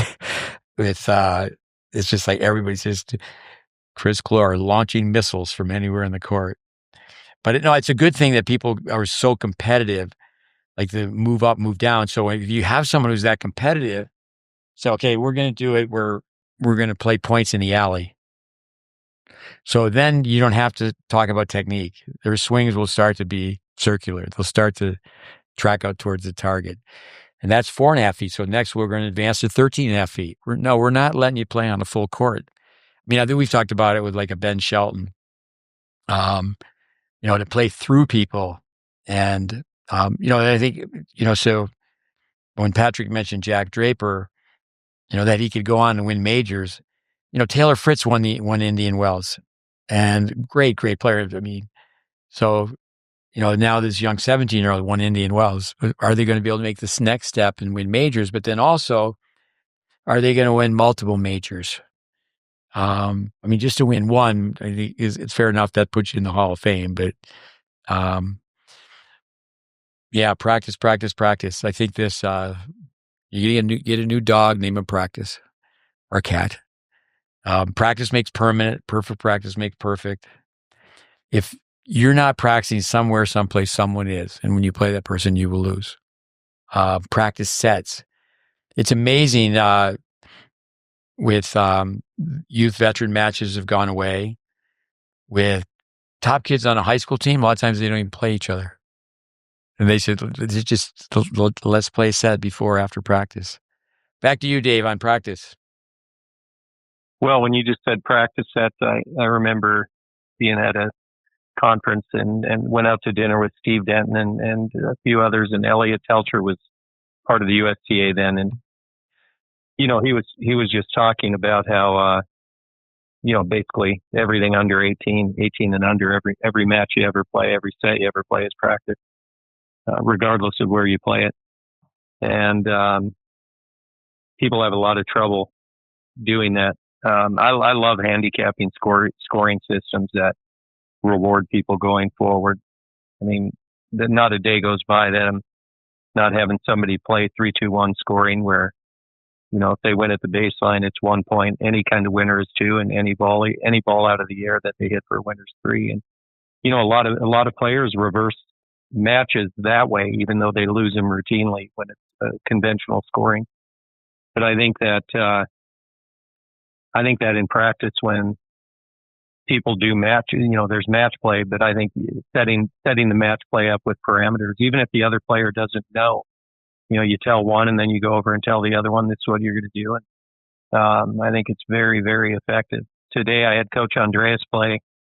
He doesn't get to hit many balls, but he's a very good athlete and fit, and had him play Mason, and it was windy like Indian Wells was here today, 40-mile-an-hour gusts. And I told Andreas, just roll the ball up high into Mason's backhand, every ball. And he did it. And he ended up losing 10-8 in the third set after 2.5 hours. But I think practicing situational training, however you want to term it, in match play, kids got to enhance their skills. And, I still haven't done it, but I remember you bringing it up here on a podcast years ago. And I said I was going to do it, and I still have barely done it. Have our kids, because when we play doubles, it's mandatory, right? Everybody's going forward. But in a tournament, they never run into that. They're always running into one up, one back, or two back often. And so I was going to have our kids do more of that. I haven't done that. I've kind of failed in that. But I think that it's unlimited, literally, as to what we can do each day. And I think that's where the ability to keep it fun and fresh for the players too. The coaches can't fall asleep at the wheel. And it's very easy to when you're on a long drive. And, you've said it before, Steve, familiarity breeds contempt. I think that's both ways. I think that not only from the players getting, to know the coach too well, or been around him a lot, but I think coaches being around the players a lot. I think that I take pride in the fact that a lot of my players may like me, but they still know that when there's a certain tone, that they get a little tight. And I think that familiarity, if it's the same practice every single time, I think it can breed a little contempt as well. Yeah, for our listeners, George Goldoff, who became a highly ranked junior in the U.S. He played at Texas, and he was really committed to coaching. He's at a tournament, no rackets, and asked if you just play doubles. This is at I believe a future, so he wins the doubles and he's chipping away and he's gone, challenger level, and then just recently played some ATP events, right? Yeah. He was one out of Indian Wells, played Delray. Just lost 2 nights, or last Friday actually, to 10-8 in the third set to Zielinski and his partner, who are top 30 in the world. So he's making some headway. No, that's good. With Sabalenka, we're gonna make her practice with a wooden racket, and you tell her, okay, you can't hit topspin. You're gonna play on half a court. You got to serve underhand and come forward. And we'll put her on the court with Mason Vaughn. That's a great practice. So Mason's a player who's really, really improving, and that's a creative practice. I think that was presented to her. There's a fear factor of, well, why would I do that? But what I think is so powerful is just repeat what the pros have said. It's like Andy Roddick, best American player forever. I mean, a long time, maybe a decade, close to it. He's on record. My volleys suck. When he got inducted to the Hall of Fame, he goes, well, I might be the worst player to get inducted to the Hall of Fame, self-deprecating. Because I feel okay because Jim Courier's behind me. He had a crappy backhand too. And I think listen to what the players say. I mean, Hewitt said one time, the worst part of my game is my transition. It's like, okay. And I think that's so important to listen to players. When people get better, say, you tell me. So we have these two guys that are 15 years old, and they've been taught to hit the ball well. And we have a couple players here that are 12 years old. So we do our 60 shots.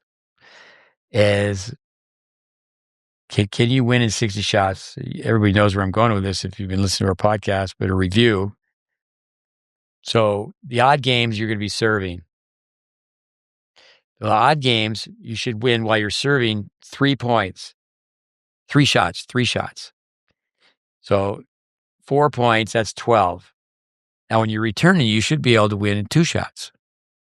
You should be able to play an approach shot off the return, come in, angle off the volley. So that's 2 times 4. That's 8. And you go through it, it adds up.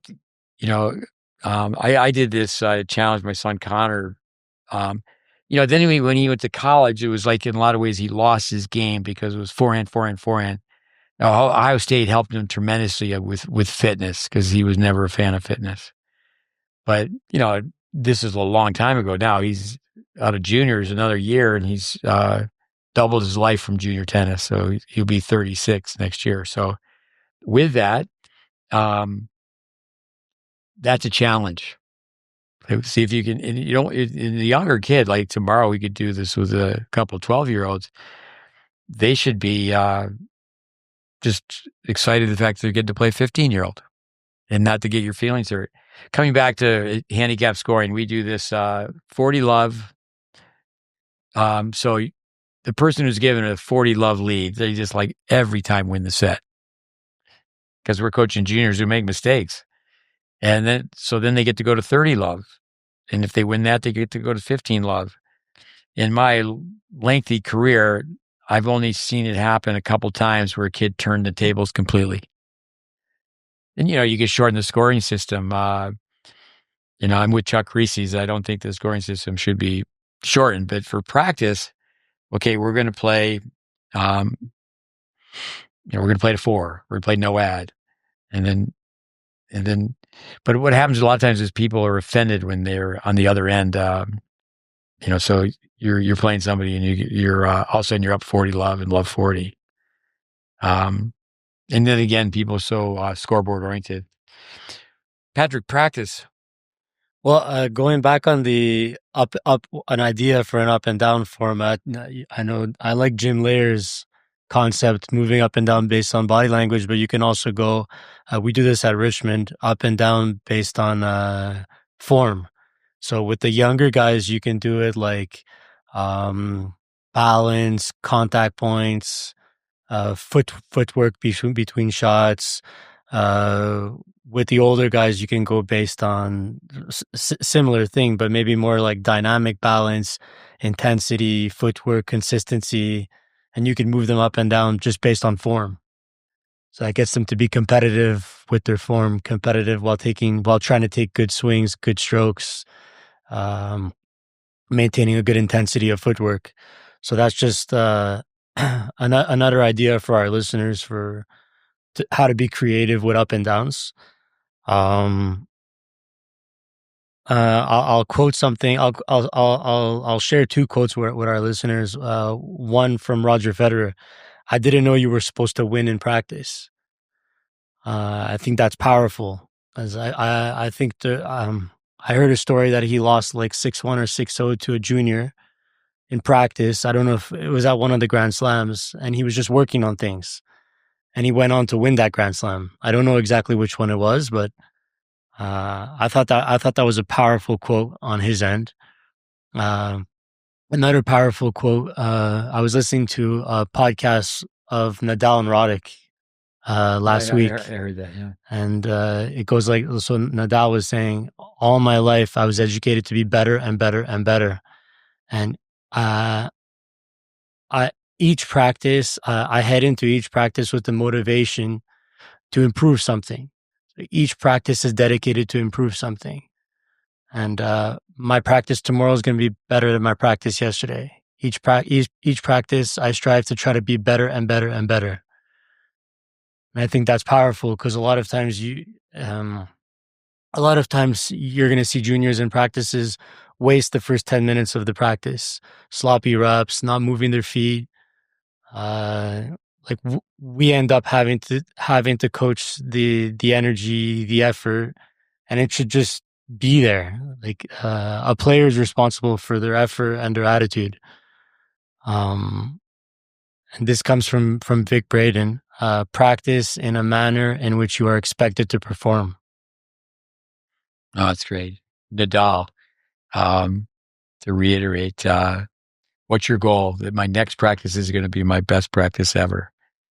With space, 7,200 square feet, group dynamics. So I heard Yvonne say this the other day to someone, the alley. Why do we have people drop hit in the alley? Well, the tennis court's 19.1 degrees wide from the baseline. Vic Braden used to call the alley a sidewalk. Well, there's the down the line sidewalk, cross court sidewalk, path of the racket, path of the target. The rate of forgetting is scary. This weekend with Patrick's group, we're going to go watch men and women, Virginia playing California on a Friday, and then on Sunday they're playing Stanford. So the women from Virginia were here for a retreat, and we had some players watching them, and they go, gee, every girl on the team's got a palm up overhead. So they're taking some shots watching these girls practice. So again, this is repeating it from a previous podcast. They said, okay, tonight we're going to read their bios. So we have this group here. I told them to read the bios of these girls that are going to be on the Virginia campus, both teams, home team, away team. But 15 minutes after, maybe it was 10, after I assigned that, I said, okay, all the balls up, and there's hundreds of balls everywhere. They come back in, and I said, all right, what was the last assignment I gave you? Not one kid knew. Not one kid knew what the assignment was. But group dynamics, you can have people work on the outside of the court. So that's 4 people. There's so much space in the back. But you can be competitive doing things in the middle. People can do rat-a-tat-tat. They're volleying right at each other, right up the middle.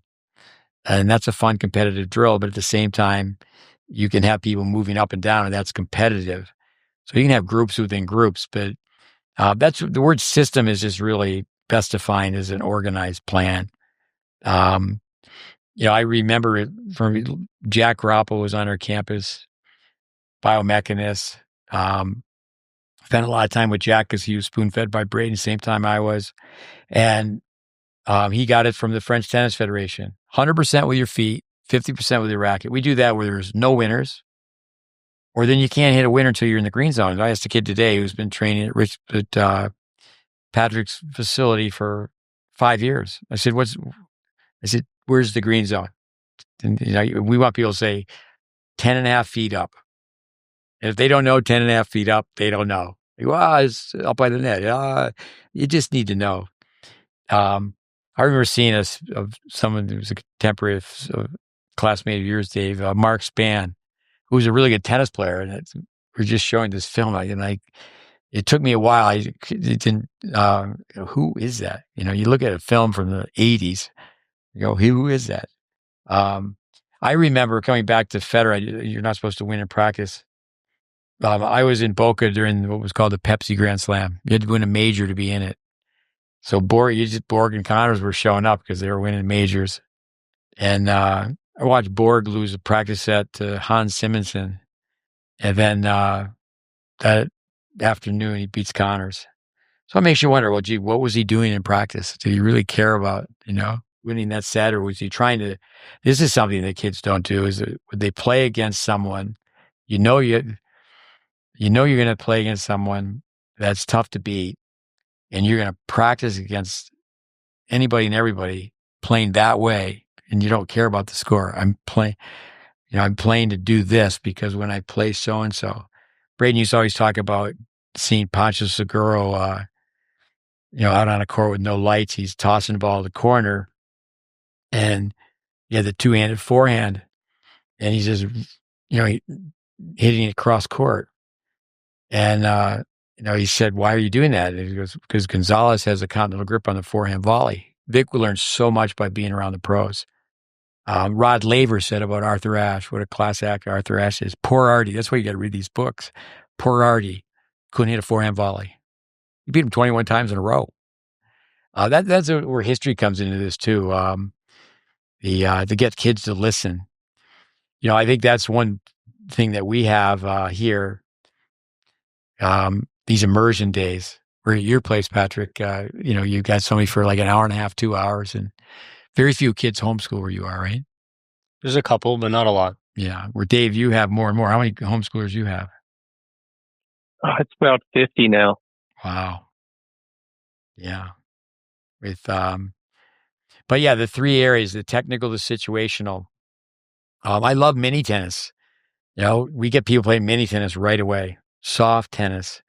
Welby Van Horn, he didn't like to teach the serve right away because he didn't want people to play. But he had people play mini tennis all the time. And years ago, the 36-foot court didn't make it in the U.S. The USTA spent so much money on that. And it's a good business model to play on indoor court, east and west. But we play mini tennis 1, 2, 3, 4, 5. We play mini tennis 5 with a Hollywood twist. We play mini tennis with a soccer ball, mini tennis with a medicine ball. It's just like players, being in a confined area to play soccer. How many touches are they going to have? Years ago, when kids just took private lessons, they played tons of mini tennis. Very Anderson's favorite drink. We're playing mini tennis for a Mountain Dew. I think mini tennis has pretty much gone away. Dave, your turn. Yeah, one thing on group dynamics, and I think it ties in a little bit with what Coach Getz said in the podcast last week, how he used the resources that he was able to be around at the incredible universities, and he'd go and tap into the other coaches. In his case, he referenced periodization, but and the swim coaches. But I think that if you're a tennis coach listening to this, it would be very beneficial, especially if you didn't have a background in other sports, to go and watch some high school basketball, baseball, football teams practice. I think that group dynamics are often more on display, and you can really get some great ideas from them. Obviously, Vandermeer was a master at group dynamics, but I just think you can tap into other sports. They use the space well, and they're doing stations and they're running kids through drills, and the drills. Another good one, I think, and I've had the opportunity to do it, is to go to a really high level gymnastics center, and the discipline level that the 5-6 year olds come in with, and just where we live, Steve, you've been there in Allen, Texas. Nastia Lucan and Carly Patterson, both lived within 3 miles of our old house, and they trained at this place called WOGA and World Olympic Gymnastics Academy, and both became gold medalists. But you could go in and see them on one end, and then 5-year-olds going through specific body control drills or whatever. I think that tennis can learn a lot from the other sports and how we can go about it, and there needs to be some common ground with that if we're going to get kids into the sport and retain them, or it just becomes too frustrating. You have to be able to get them to enjoy the sport, and it's very, very rare that people, you'll have an outlier here or there, some genetically gifted kid who can pick it up kind of, on their own with limited instruction. But I think coaches, we need to really do a great job with group dynamics and making it fun and making it creative and teaching competitiveness and all of that. Practices are key. I think it's an equal responsibility between the players, the coaches. Everybody's got to be all in. One thing with the talent code, Daniel Coyle, we tell parents all the time, get the audio of that played in your car. And he talks, he writes about small pockets of success. Carl Hale, his name came up last week. He played tennis for Coach Getz. He said, well, in tennis, you got to work with a marquee player. If you're going to be recognized as a coach, you have to work with a marquee player. And that's really true. We're not name dropping on this podcast, but certainly we've worked with lots and lots of players that became successful junior players and successful college players. Very few people, even get to play college tennis. The numbers are overwhelming. But no one's called me about the success we had in Tyler, Texas. Why did they win all these high school tournaments? Why do they have all these kids do this and that? I know Greg Alexander, his daughters spent some time in Tyler, Texas. They became really good players. They both played at Florida. But here's a quick story. Yeah. I was born in Potsdam, New York, which is very close to the Canadian border. So I'm 10 years old and we moved the wrong way. I wanted to be a hockey player. We moved 150 miles south. And, I eventually went to a prep school, but I was in this town for 5 years and this and that and the other thing. So the hockey, my oldest brother, for example, he was called a scraper. So the small town, college town, Clarkson, always had top college hockey teams. Many times 100% Canadian kids, the Ontario kids, all these, Malcolm Gladwell, the story of circumstance, the story of success. All these Canadian kids back in the day from Ontario, they went to grade 13. So they didn't have a Zamboni. So what the scrapers would do, and they do it in NHL hockey games, they come out and they will shovel. But back in the day, they had a wheelbarrow with hot water and burlap bags. They didn't have Zambonis. So my oldest brother, he was in a group. There's so many people that became really good players from that time frame. So they would sit and just watch the Clarkson hockey practice. And when there was some ice time, so I grew up in so many conversations. What did a coach do during practice? That sheet of ice, it's so expensive. And if they're really in a youth program, they're pretty much got every kid on the ice the whole time. But there's a lot of lousy hockey coaches. They just scrimmage. They actually play in and they play it like it's a game. And, basketball coaches know that. Hey, when are we going to scrimmage? When are we going to scrimmage? So anyway, so these young aspiring hockey players are watching the Clarkson practice with their skates on. And then the coach, Lenny Zaglarski, just says scrapers. And they jump over the boards. And like the Clarkson team, they're taking a water break or whatever. They scrape the ice. And what that means is they're just going in circles. And, when they get one side, they got to cross over. Then the coach, next time they scrape, they go the opposite way. And, they're pushing the snow and their legs are becoming stronger. But they're watching really good really good hockey players. And that's one thing, too, is that kids today, we say this is a form of practice, chart 10 points a day. That comes down back to off court. We have this content, and for the most part, people don't study the content. And in junior tennis, the people who don't study the content are going to do really well early on if they don't study the game. The kid who's all they're thinking about is getting their serve in. Oh, they toss it way over their head, so now they have a kick serve. He tosses it so far over their head they can hit a spin. They're not hitting any speed. And they're not even thinking about coming to the net. There's a moat like around the castle. The net's the castle. They're not going in. And so they're not thinking, they're just free. They're just grip and rip, just blasting balls. So then you start working with the kid and say, well, we're teaching the underspin approach shot, 130 degrees, aggressive air margin, you keep the trajectory of the ball low. And it takes, it's cerebral. It takes some time. In a lot of ways, the really young kids before the age of 9, if they were just taught great technique and they played other sports, Now here in the U.S. and Canada as well, with here as of late, I've coached a lot of Chinese kids, Chinese Canadians, Chinese Americans, and coached a lot of Indian kids. And it's amazing from one culture to the next. I had one gentleman from India say, we've won no gold medals. We have 4 billion people.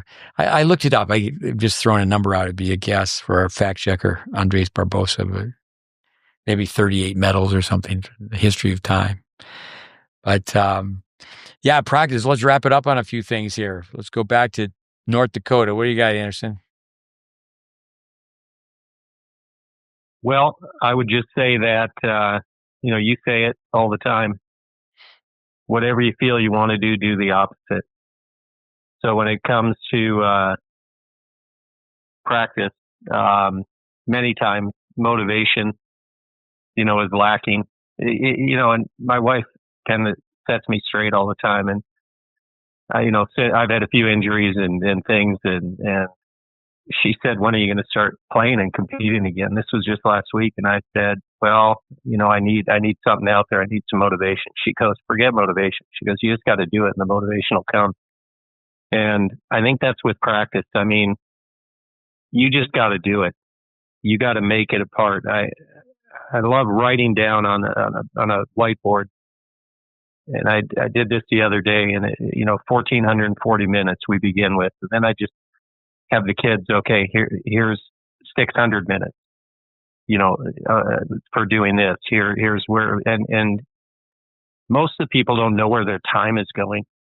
And I think that, when kids become very good stewards of their time, and parents are helping keep that accountability there because they'll need guidance on it from not just us, but it'll have to be a family endeavor. And I think that when they become really good stewards of their time, and their time is allocated according to their goals of what they want to do, I think practice becomes a natural byproduct of it. And I think that people, you've said it before, Steve, that you think college visits should take place in junior high. And I think that's a brilliant comment because, if you wait, you're often too late. And I think that, it's the same thing with practice. It just can't really be negotiated. And I think to all the coaches out there is that we need to drop lesson plans, and we need to constantly be throwing curveballs at people and keeping them, sharp on their toes in that regard, so that practice never does become mundane, even if we're tricking them into doing the exact same thing every game. So I think it's a fun thing. I really believe, coaching tennis is a blast because every day is such a unique challenge. And I think as a tennis player, you can practice, but like Jim Lair said, there's just no point of arrival. You just got to enjoy the practice. You got to enjoy the journey. Oh, thanks. That's well put. Going back to the scrapers, they're also called rink rats. And to be a gym rat, this has been said about many guys, not the gals, but if the guys can find a way to get in the gym, a basketball player, they want to get in the gym. Where a lot of times the girls have to be told what to do. In a lot of ways, the girls easier to coach in many ways because of that. Because the guys, not to typecast, but just ultra competitive. Your wife, you're playing, as an ESTP. With you got a racket in your hand and you're competitive. I told you that for a long time. But Julian Krinsky, he shows up. He wins the 60 and over nationals. This is a long time ago because if I'm 70, Julian's older than I am. But he's played tennis forever. He's good enough to play in a major or two. And competitive mind, great mind, tennis mind. So people need to understand. I tell kids all the time. You'll hear the expression, it's like riding a bike. Well, you learn to ride a bike. We had this place in Orlando with 12 bicycles and 10 acres and a bike trail. And, there's some kids that just, are city-fied and I was shocked though, because I grew up in a small town. As we were teaching them to ride a bike. You have to have two people holding their hands, and but another expression is the brain takes you back to where you left off. Like my son Mikhail, he didn't know how good he was, but he was a very good 10 and 12 and under tennis player, and now he's playing again, and it's coming back. It's coming back to him. The brain will bring you back to where you left off. So Julian, he's had gone years without really playing tennis, serious tennis, but here's something else for yourself with senior tennis, and this is practice. Got to cut down on carbs, and you got to do more stretching. I mean, that's just for senior players in general. But yeah, with practice, you have to love it, but at the same time, would you rather have the apple or the candy bar? Like, okay, I'm going to have the apple. We run the beep test. We run the beep test backwards. We do it sometimes. We did the 12-minute run today. We do the 12-minute run where you blow the whistle, and it's the fartlek run where, okay, side shuffle, run backwards. You just keep people going for 12 minutes. And then today we told people, all right, there's a young guy here today. Maybe I reached him because he was lapped so many times. And I said, and it's true. Richard Hernandez told his father and mother, just drop him off there. Just drop him off. Don't worry about him. Just drop him off. So he keeps coming back. And, he arguably could be the best ball striker here. So mind, mobility, mechanics. Just telling us, I think overall you're number one in this group with mechanics, but you're at the bottom with mobility. What are you going to do about it? So, how you talk to a kid, you can't sugarcoat it. Transparency, you have to be honest. Braden, no one cheated you to the bottom. With Patrick, go ahead on practice. So for me, we say it a lot, but winning comes from skills. Skills come from practice and know-how. And at the end of the day, like, you want your game made out of bricks. You want to have tools. You want to have weapons. And to have those, you got to put in the time. So you just have to trust the process. And whenever you practice, you have to make sure you're switched on. It's not just about putting in the reps, putting in the hours. Your brain really has to be on. You got to take good reps to build myelin, to build insulation. And you got to love every moment of it. You got to love every part of the journey. Like you always say this, Coach Steve, but you're either a 1 or a 2. A 1 is all in, a 2 is everybody else. So you got to be all in with the nutrition, all in with the fitness, all in with the technique, all in with the competitiveness. There's a lot to becoming a tennis player. And I think every person always has two choices. So they always have a decision to make. You're going to have the decision, what do you want to do or what you should do? I want to sleep in. I want to wake up. It's just a decision. No, I want to sleep in. I should wake up. So, but that's just one example. But everything in life, I want to have the ice cream. I'm going to have the carrots. It's a decision. You got to take a second to reflect, and you got to make a sequential decision. Yeah.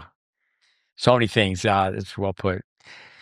With mind vitamins, if you cruise, you lose. If you coast, you toast. We use mind vitamins all the time. And one of our parents he just said, all these kids, they answer your questions, they know the information, but they don't live it. You have to live it. So my son Connor, he had his artificial hip. He told me that, Bob Bryan, and talked to him, get some advice from him, and then to watch the Andy Roddick documentary. So I have a sister has 2 artificial hips. So I go see this doctor, female doctor, which was great. And so I had an X-ray, and I thought, okay, I'm going to have to get an artificial hip. 70 years old, boom. And so it came back and said it's just arthritic. And I sometimes I get out of a chair, and but I said, the first 2 steps, and I struggle. After that, it just goes away. It was just great. She said, you don't need to have the operation. You get an operation that doesn't work. You could be hobbling every step. She said, just struggle those 2 or 3 steps. And it's like, whoa. And, so what am I going to do about it? It's okay, you've got to lift weights, you got to get in the pool and you got to deal with it. And I was in the gym. I go there every day. And this old man said to me today, he goes, isn't this a pain that we have to do this? And, and I go, yeah. He goes, it's just an everyday thing. You have to do it. And it's, we live a half mile way. It's an uphill, both ways it's uphill. And, I walk every time. I'm 98% walking. I'm not going to, and the juniors, they have their bag and they wait for the ride. I said, no, leave your bag in the office, in the classroom and just walk. But they, or if they're from Toronto, they're from Dallas. It's okay. I understand you're from a car society, but now you're not in a situation where you have to wait for a ride. I think also one thing is to monitor practice. I used to call it banking hours. You have to write down what you're doing. Now, we were never successful. I don't know, Dave, you could tell us. I know you have that great notebook, and if our listeners, we can resurface it. The notebook you have, it's been put on our Facebook. You share it with the people who follow the content. But Jim Lair was big on that back in the day. Remember the daily monitoring chart? It was how many phone calls did you make? How many veterans did you call? Or how many adults did you call? Kids don't even greet adults by like Mr. Jones, Mrs. Jones, Dr. Jones. I was giving Patrick's group the gears. Nomina, daughter Callie from Madagascar. I like to just say that. Madagascar. Yeah. Fourth largest island, fourth poorest country. She wins the last match out for Texas to go on. She lost her match in the final, but if she didn't win her match, the team doesn't go to the finals. So some of these kids, they drove here from Toronto, most of them. And it's like, come on, listen to, do your schoolwork first, but listen to the podcast. There's, but I asked the kids the names of the parents and they don't know them. So that means they're not practicing greeting the parents, shaking hands, being polite. Canadians are polite, but so many things have gone away from a practice standpoint. Let me read this, and then you two guys will one more round, and we're out of here. Hopefully, people are getting some out of this. This is from my work last week. Started researching David Gessen, went into a deep dive with Teddy Roosevelt. Teddy Roosevelt played a lot of tennis at the White House, but he would not have his photo taken. He would not have his photo taken wearing the all white. Didn't like the image. So I'll throw out a Teddy in the next podcast, because he saved football in America. So many things, but I've told people that I'm going to memorize this, but I've been chicken. I've been a coward. I've been a weakling. I haven't done it. This is my inner voice. You got to be your own best critic. This is Teddy Roosevelt. It's not the critic who counts, not the man who points out how the strong man stumbled, or when the doer of deeds could have done better. The credit belongs to the man who's actually in the arena, whose face is marred by dust and sweat and blood, who strives valiantly, who errs and comes short again and again, who knows the great enthusiasms, the great devotions, and spends himself in a worth cause, who at the best knows in the end the triumph of high achievement, and who at the worst, if he fails, at least fails while daring greatly, so that his place shall never be with those cold and timid souls who know neither victory nor defeat. I have to improve my reading skills. But Teddy Roosevelt, I've always said I should be able to just recite that. We have the habit poem, and with squad training, we had people, they had to be able to recite the habit poem. We told your group, we read it, we send it to them, we say, put it on your refrigerator. I will make you or I'll ruin you. Now, but practice good habits. You never lose a bad habit. You have to override it with a good habit. Okay, I'm going to shut up. David, you sign off, and Patrick sign off, and we'll call it another podcast. Practice. Yeah, it's been a great talk. I think that to equate it to math, you get a kid who gets off to a little bit of a rough start early on in their life in math. They tend to struggle through math. And so to the parents out there, get your kid started in the sport fundamentally sound. It'll be a much easier journey for them to progress through the sport. Very similar to mathematics in that way, and have a chance for them to advance further and further and further down the sport. To any young players who are listening, fall in love with practice, be the first one there and the last one to leave. Help the coaches clean up. And I think, like Craig Tiley said to his players, Wayne Bryan said that about his kids too. Just always leave the tennis campsite cleaner than when you found it. To the coaches, do your homework in advance. Take the time the night before, the morning of. Make sure you have a plan.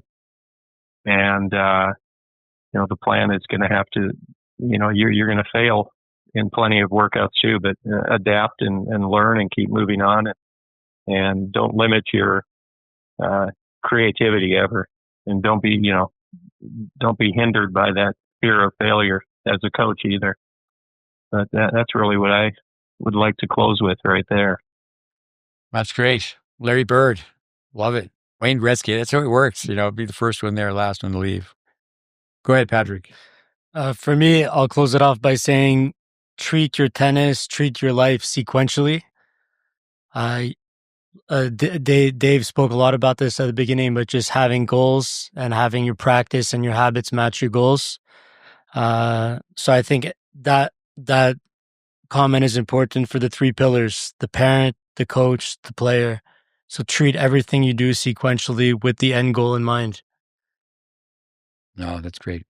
Yeah, we, Yvonne and I, we're not getting enough content out, just showing, the Instagram. Okay, we'll put this out, because, these young kids are showing up here. Some of them I've never met before, and they hit the ball great. To me, that's fantastic. That's what the GreatBase is about. With Yvonne is not doing what Patrick did. Last few days, Patrick, we've run the beep tests, spider, whatever, 12-minute run. He jumps right in and does it, where Yvonne's got 1,000,001 things to do. But so the other day he ran, and so he's the last man standing, and he collapses. And I think a lot of times people miss that. But I think my comment with that is with young coaches, old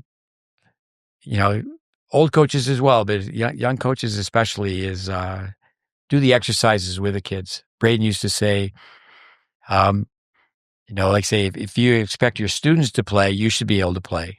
I don't think you have to be a great player to be a teacher or coach, but you need to go through the process. And you have been in a tournament or been in that situation. I have a very limited background, but I can remember the first time. I started. I was almost 20 years old, and so I get to the point where I'm in the doubles final of the city championships, Boca Raton. First forehand I hit. There's umpires, there's lines people, there's a microphone, and I always say the first forehand return I hit was like a field goal. It just almost went over the fence. But no, you got to practice what you preach. But everyone says with Patrick, great to have him here. You guys got to get together in person, Dave and Patrick. Yeah. Connect your programs more. But everyone says the same thing about Patrick, is he's got passion, even though I think his mother loves tennis a little more than he does. Maybe. A little bit. Anyway, David, thanks for helping keeping this thing going. 240, we hope to change it at 260. By then, Yvonne's going to have some more help.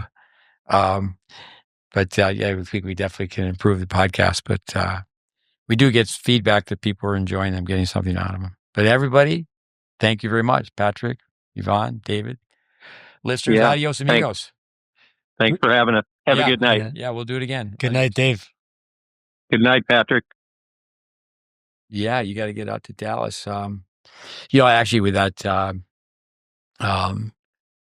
if people can visit an academy, and we talked about it a little beforehand, where Texas used to play Canada. And so many great things have gone away. But if you go to an academy, like say your kids hit the ball really well, so they need to go to Dallas and be fine-tuned. It's always good to hear the same thing from a different person. It's like Anderson with my son, same message, different voice. Same message, different messenger. But, if you could go places and play 2 matches a day, I know back in the day, I sent Austin Krajicek to a lot of places, and you just go help out. They'll take care of the housing and the food. And, he just wanted to play a match in the morning, a match in the evening, and end in the gym. But all right, practice, 240. Thanks, everybody. Good night.